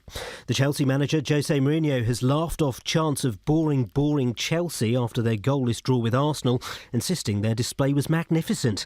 The point means Chelsea are just 6 away from winning a 4th Premier League title. I don't think it was boring Chelsea. I think it was boring something else, because they need to win and Giroud was out. So I think they were upset because they want to play with Giroud and Welbeck together, and Giroud was coming out, so I think it was not boring Chelsea, it was boring Arsenal. Bedford's Paula Radcliffe says she was bowled over by the crowd as she competed in the London Marathon competitively for the final time. Over the years, she won the race 3 times and broke the women's world record. But she says her involvement with the sport isn't totally over. Yes, there's been some disappointments in my career. I've been so lucky to have a career that I've loved and I've had so much fun, and it's been my hobby, and I would have been doing it anyway. So no, I mean, it's not even the end. It's just that I'm not going to be competitive anymore because I'm too old and too slow. But I'm still going to be out running, and I'm still going to be getting as much as I can from there. Ronnie O'Sullivan needs just one more frame against Matthew Stevens for a place in the quarter-final of the World Snooker Championship. And finally, in netball, Hertfordshire Mavericks lost 56-39 to Surrey Storm in the Super League Grand Final. BBC Three Counties News and Sport, more at 8 o'clock. Across beds, hearts and bucks. This is Iain Lee. BBC Three Counties Radio. I can hear you now. What are you saying? Saying Jonathan obviously had a little sunbathe, didn't he? Jonathan Vernon-Smith, how red. He's ruddy heck. Nothing looks more stupid. No, actually, something does. The most stupid thing you can see: a white person with a bindi. Now, it looks ridiculous, doesn't it? They were fashionable in the 90s, do you remember? They were. Oh, and you go abroad and they'll dab a bindi on you, or they get that. No, Ed Miliband. No Ed Miliband's the road rule-breaking wife. You look silly with a bindi. I've looked more ridiculous being dressed up in a flamenco dress. With a bindi? No, but they did the whole thing, and I couldn't have looked more out of place. People dressing up in other nations' clothes or using their makeup, it don't work. White dreadlocks. Oh. For goodness sakes, white dreads. Oh, God, you just look dirty. I mean, you are just going through the 90s fashions there, aren't you? It looks dirty. It smells dirty too. Anyway, so we'll come to that call in a second. So what's her name, this Miliband woman? Mrs. Miliband. Mrs. Miliband. And the paper, I mean, it really is now. The policies, the election, when is it? Next week? Oh, for goodness sake, I'm so bored. It's all just let's laugh at the other party that we don't support. It is now. The policies out the window, OK? It's all about, it's all about putting Ed Miliband's face on inappropriate bodies, which is actually quite funny. Mm-hmm. And today in the Daily Mail, Justine Miliband veers to the right and breaks countless cycling laws in the process. She's a top barrister, believed to earn more than £200,000 a year, so you might expect Mrs. Miliband to be a very careful observer of the law. But while cycling to and from work last week, the wife of Labour leader Ed Miliband committed offences that could have led to her being fined thousands of pounds. Miss Thornton's spate of pedal-powered law-breaking began on Tuesday when she left London Barristers' Chambers, where she specialises in environmental law. She collected her bike, a £279.99 model by Victoria Pendleton Summerby, and set off on the 4-mile journey to the £2.5 million North London mansion she shares with her husband. Do you know what I hear from that? Gosh, she could afford quite a nice car, but she still cycles because she believes in the environment. But within seconds, she may believe in the environment, she doesn't believe in the law. Within seconds, she was violating the highway code, ignoring clear one-way signs and turning right despite left-only signs. Miss Thornton, 44, even rode the wrong way along a stretch of road where westbound and eastbound traffic are separated. She failed to obey traffic signs and appears guilty of careless, if not dangerous, cycling. Evil. On Wednesday, Miss Thornton, who uses her maiden name professionally, kept off her bike to help Mr. Miliband with campaigning. But on Thursday, less than a minute after leaving her front door, she came to a short section of road forbidden to all traffic. Miss Thornton ignored 2 prominent no-entry signs and a CCTV camera to cycle right through. Soon afterwards, she twice pedalled straight through red traffic lights, and as she neared her destination, she mounted the curb and rode straight over the pavement. Do not vote for her husband. Can I just ask 2 questions? Yes. Is what we're seeing there a newspaper stalking a woman on a bike? Yes, it is. And is she in any way up for election? Why does it matter? It's basically... Yeah, exactly. She's just a woman. That happens to be married to Ed Miliband. And Neil Sears, who wrote this story, I'm assuming followed her for those 3 days. Was obviously disappointed and if he knows Wednesday where she went, surely he must have followed her down the one way. Possibly on foot. Taking pictures. Yeah, so it's okay to follow women and take photographs of them when they're riding their bikes in London. People need to know. Just as long as we know that. Peter's in Walmer Green. Morning, Peter. Good morning. What do you have a whinge about now? I was going to talk about the resuscitations. Go on, fella. Well, my wife 6 years ago was dying of cancer, basically. Yep. And they asked my wife whether she wanted to be resuscitated. They should have asked me first, because my wife, many years before, had been suicidal. Yeah. Now, they didn't know Adam about her, really, because the notes would have been very old and they wouldn't have spotted them anyway. And they should have asked me first before they approached her, because her reply would have been really automatic. Peter, and I'm going to tread carefully, because obviously this is a very sensitive subject. Yeah. I think you're wrong on this one. No, I'm not. They should ask the next... No. See, if they don't know enough about the patient... No.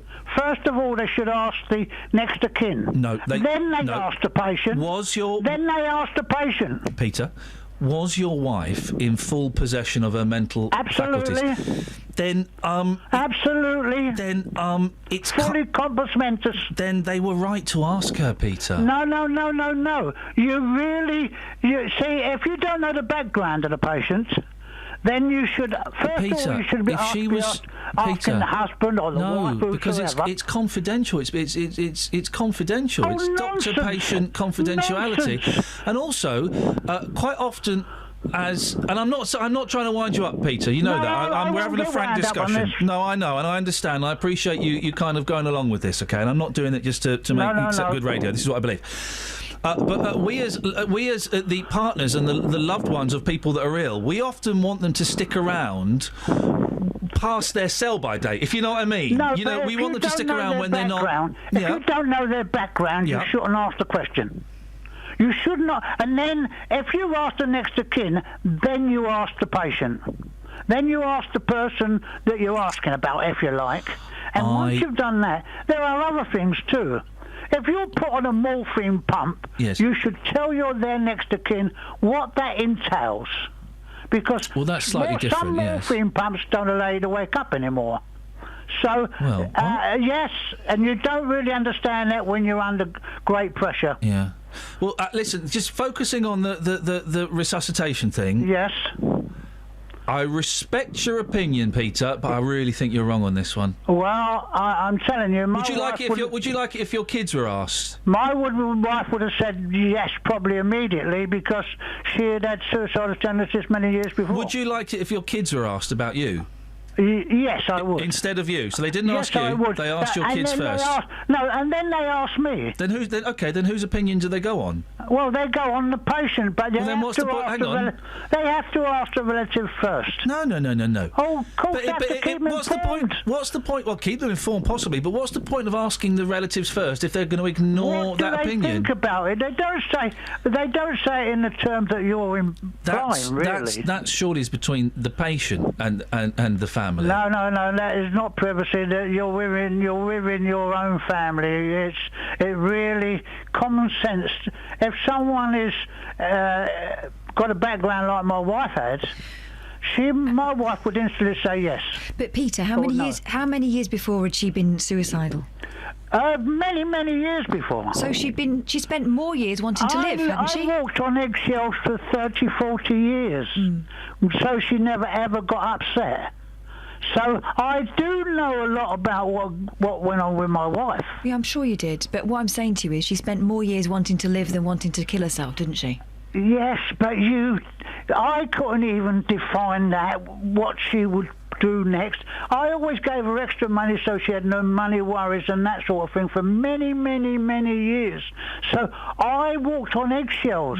You can't come in with, if you like, hobnail boots on. No, and it sounds like you were very kind to her.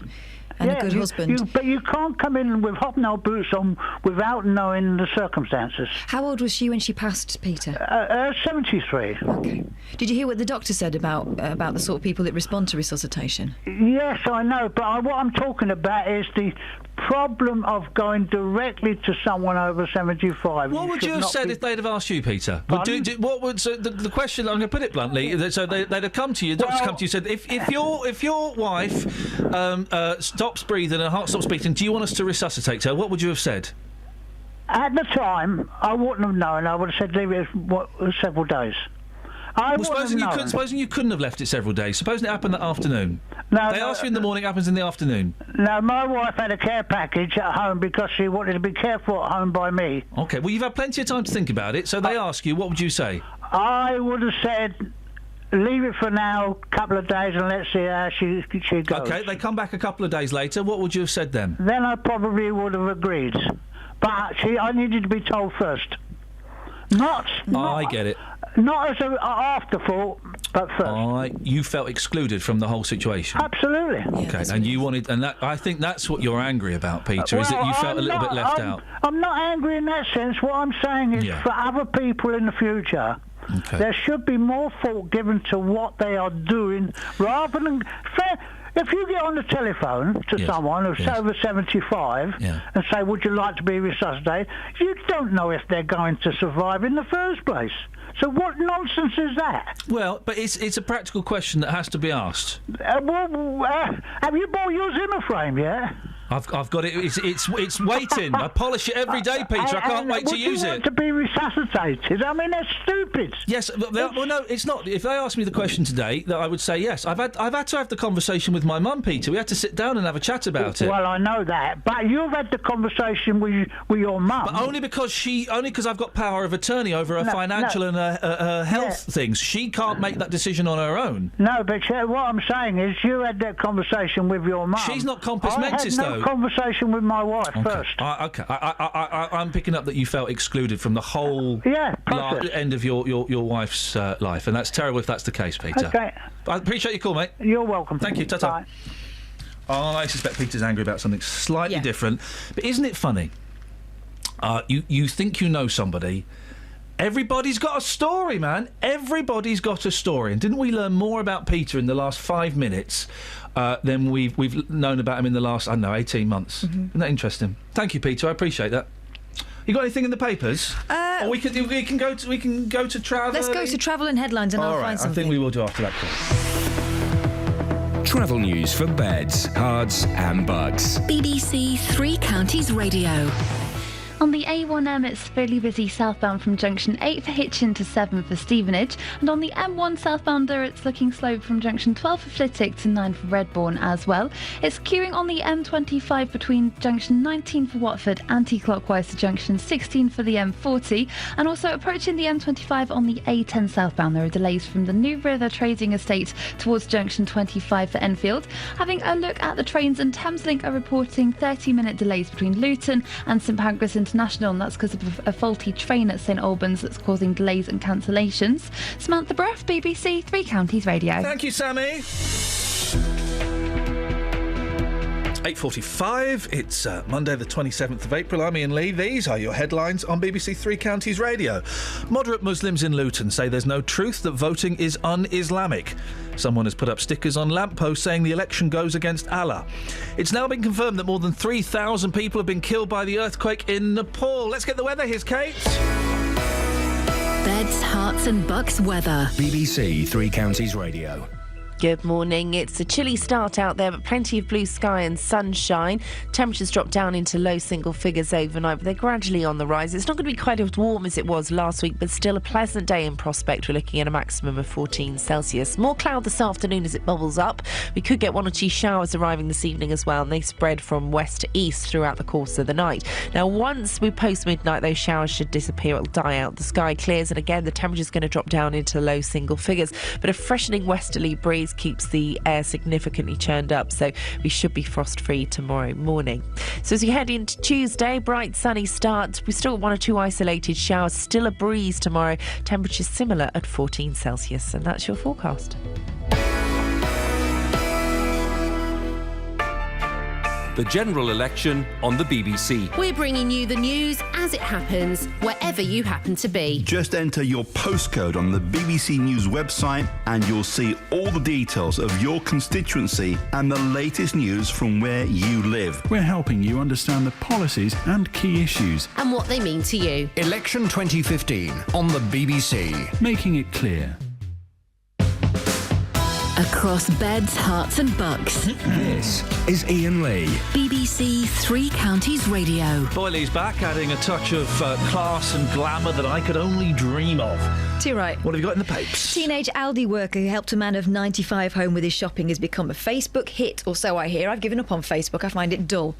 Pictures of Christian Truesdale, 18. I mean, I like babies and cats, but... it's always the same babies and cats. Hey, I was voicing last week. Cats make us laugh out loud. Duh. It's funny, man. It's funnier than the first one. There's some funny cat stuff in there. Cats really do the funniest things. No, they're not allowed to call that because of a legal entanglement. It's cats make us laugh out loud too. It's funny, man. Is it as good as the first one? There's a brilliant one. It's better than the first one. It's like The Godfather. There's a brilliant one, right? Yeah, it is. There's a brilliant one. There's a cat just stood there by like a cupboard, right? There's a cat just stood there. What's going to happen? Just looking ahead, and the cupboard's behind it. Then you see the cupboard open really slowly, right? And another cat peers out, whacks the first cat, then shuts the door. What did you say to that? Have a look at this. One cat's looking out, and his friend is... what was it? I know what it was. Hang on. Have a look at these 2 cats. One cat has given up playing hide-and-seek, and the other one is getting bored waiting, so he gets his revenge. That's so good, gosh. It's funny. Honestly, it's really funny. Trying to think of another one. Another funny cat thing. My sister's cat scratched me once. That's not funny, mate. That wouldn't have made funny. Cats Make Us Laugh Out Loud Volume 2. Have you seen the cat where he rings the doorbell? Yes. What would you say to that? This cat is so desperate to... There's a brilliant one! Right? So they've got the laser pointers, and the cats are chasing it, right? And the woman fires it up the wall onto the ceiling. Mm-hmm. The cat climbs up the wall. The cat climbs up the wall onto the ceiling. It's nuts, man. My sister's cat once skidded its own mess across the kitchen floor just because it knew that I was cleaning it up. Yeah, dirty cat. I hate that cat. It's not cats do the dirtiest things. It's cats make us laugh out loud too. Yeah. Cats are swines. That's my show. It's a good programme, man. Honestly, it's funny. Doing dogs this week. Anyway. Can you do dogs? Won't the cats be annoyed? You're their spokesman, aren't you? Yeah, I'll speak up for any of the beleaguered. But would you hold their hand and carry their shopping home? I'll speak up for anybody that hasn't got a voice. Because everyone else tells you to shut up. Anybody hasn't got a voice. Hey, come on, dude. A teenage Aldi worker helped a man of 95 home with his shopping has become a hit on that thing called Facebook that nobody likes anymore because of the cats. Pictures of Christian Truesdale, 18, holding a pensioner's hand while carrying his bag have been shared nearly 40,000 times. Now, I'm all for supporting the elderly if they want supporting. And this fella, he does look quite frail. Fair play. His trousers are very high. Yeah. Very That's high. how old he is. It's like if you cut a tree in half, you can count how old it is by the rings. Is that true? I don't know. I wouldn't like to cut a tree down to kill it to find out how old it was. Well, let's Seems mean. Let's cut a sapling. One. It's only had one ring. Never had a chance. It only had one ring. Anyway. Poor pensioner. Yes. His trousers probably fit at one point, but he's shrinking into them. So he does look quite, he does look like he might need a little bit of support, and obviously he didn't mind. Yeah. They're both smiling. But holding his hand... Yeah, that's not how you do it. That's not how you hold someone up, is it? No, they hold onto your elbow. Yeah. And that's the way to lead blind people as well. If they want you to, because some of them just tell you to get off. Just force their hand onto your elbow. Anyway, so this Samantha Jane Brady took a picture of the kind deed being done. Instantly negates the kind deed. I know. If someone takes a picture of it and it makes the papers, it ain't a kind deed. But it's not as negated as when the person doing the kind deed selfies himself for himself. Yeah, that's true. That's true. worse. Yeah, that's true. Anyway, she said it's rare you see young lads doing such things. She added, I thought I'd share it and get a couple of hundred people to celebrate still having gentlemen around. It turned viral. What, the old man? That's unfortunate, isn't it? That's not bad. David's in Hitchin. Good morning, David. Hi there. Hey! Oh, we mentioned cats, didn't we? Yeah. You all right, David? Yeah, I'm okay. I just wondered because two voices on at the same time. No. One's a man and one's a lady, if that helps. Can you tell which is which? Oh, yes. I just wondered what was happening at the time. Nothing. We're just desperately trying to drive this baby home and park it at 9 o'clock. Yeah, I think you've got a darn good point there. Yeah. So, I heard you say about this other chap and the fun and games with the cat in the cupboard. Yes. And just before that, my phone went, and I only phoned through to see if you phoned. Hang on, you phoned us to see if we phoned you? That's the oldest trick in the book. You've been out on one day and they've not... Oh, I just phoned just to see if... I thought you might phone me. No. That's in the same book as leaving your umbrella at their house, so you have to go back and get it. Oh, I don't bother with umbrellas. No, I don't bother with umbrellas either, David. Gosh, you've got so much in common. Sorry? Nothing? Oh, yes. Yes. Your line is terrible today, Dave. Is it any better just here? No. Try there. How about there? Along a bit. Okay. Back a bit. Yeah.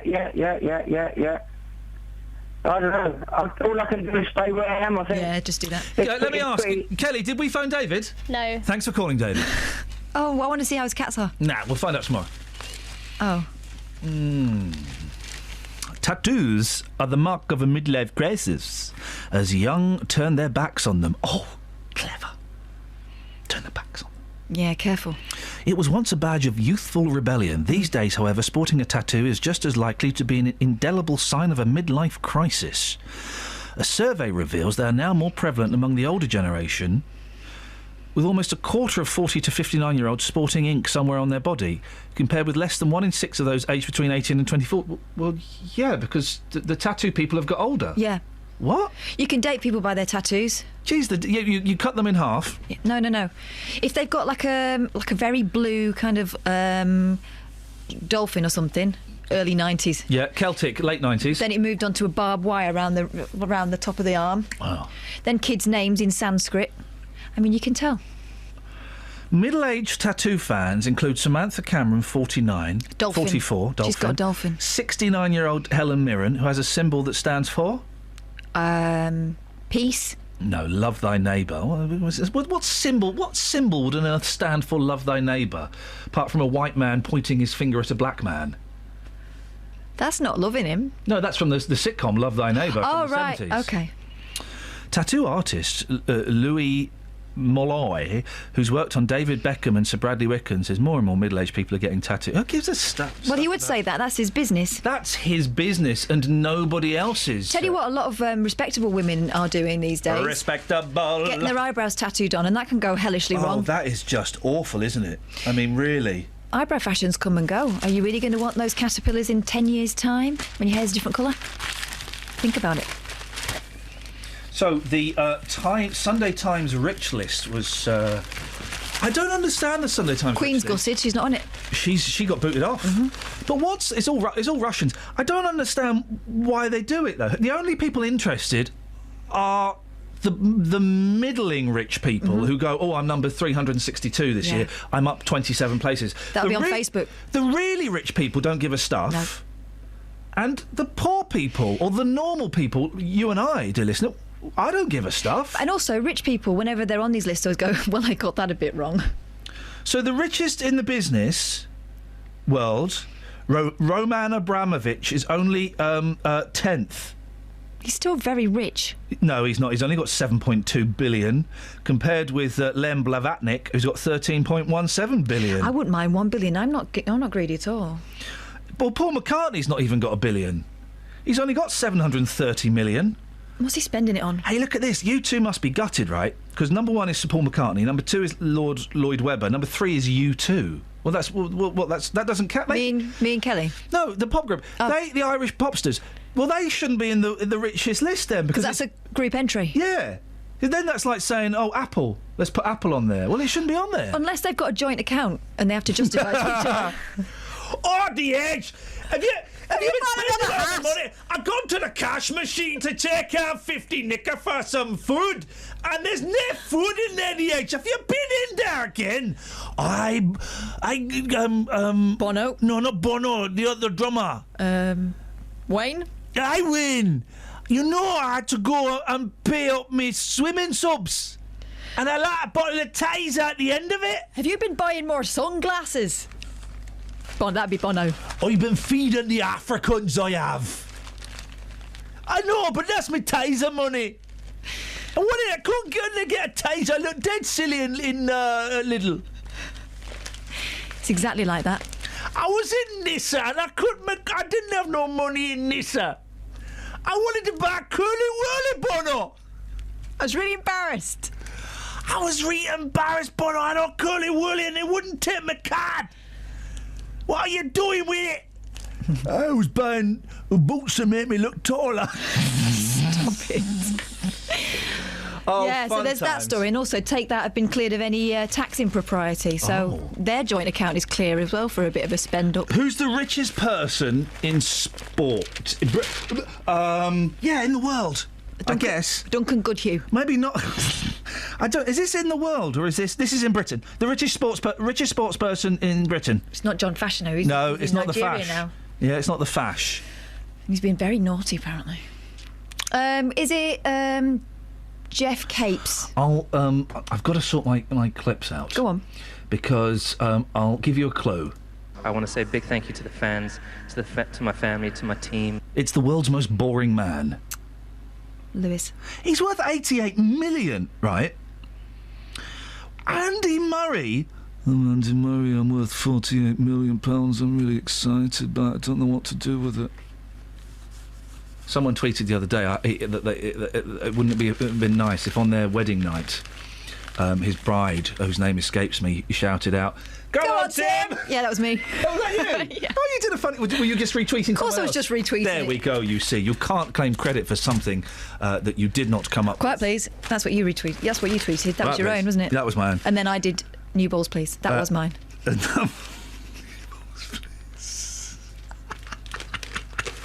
We have fun, though, don't we? Well, I mean, fun is stretching it, mate. Travel news for beds, cards and bugs. BBC Three Counties Radio. On the M1, it's slow southbound from junction 12 for Flitwick to 9 for Redbourne. And on the M25, anti-clockwise, it's busy between junction 19 for Watford and 16 for the M40. On the M40 into London, that's looking really slow from junction 5 for Stokenchurch to 4 for the High Wycombe Handy Cross roundabouts. On the A404 Amersham Hill, that's looking really slow in both directions in and out of High Wycombe. In Aston Clinton on the A41, that's slow westbound between the College Road and the Esso Garage Mini roundabout at Aylesbury. And on Thameslink trains, they're reporting 30-minute delays between Luton and St Pancras International. That's because of a problem with a train at St Albans. Samantha Breath, BBC Three Counties Radio. Thank you so much, Sammy. Thank you so much indeed. Why is Blackburn next door? I think he's after Kelly. He's desperate. Dude, you're not on until the weekend. For goodness sakes, leave this building. Go to Berkshire or I don't know.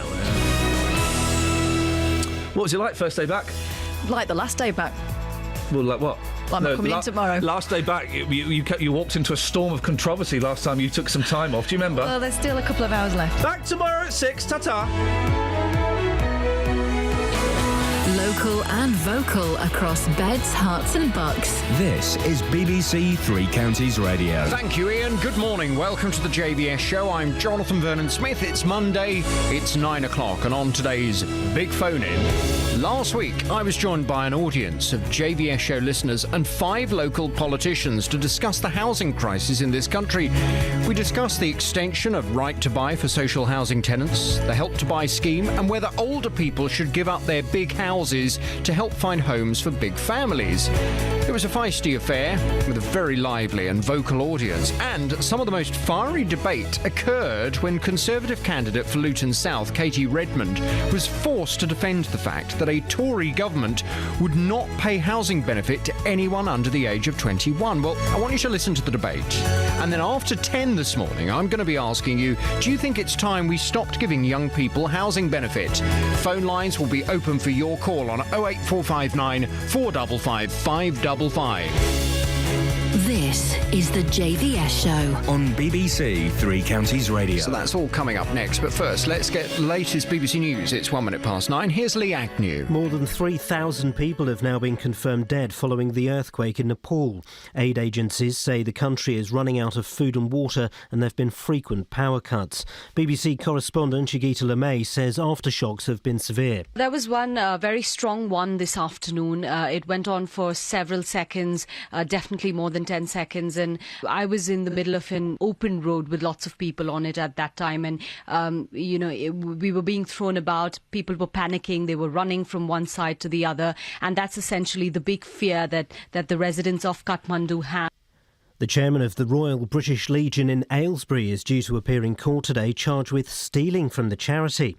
It's alleged that 70-year-old Joseph Allen took more than £30,000. Jane Killick reports. Joseph Allen from Patterson Road in Aylesbury was charged by Thames Valley Police last month and will appear before magistrates today. He's accused of stealing more than £20,000 of money collected in poppy tins across Aylesbury Vale and a further £16,000 from bank accounts belonging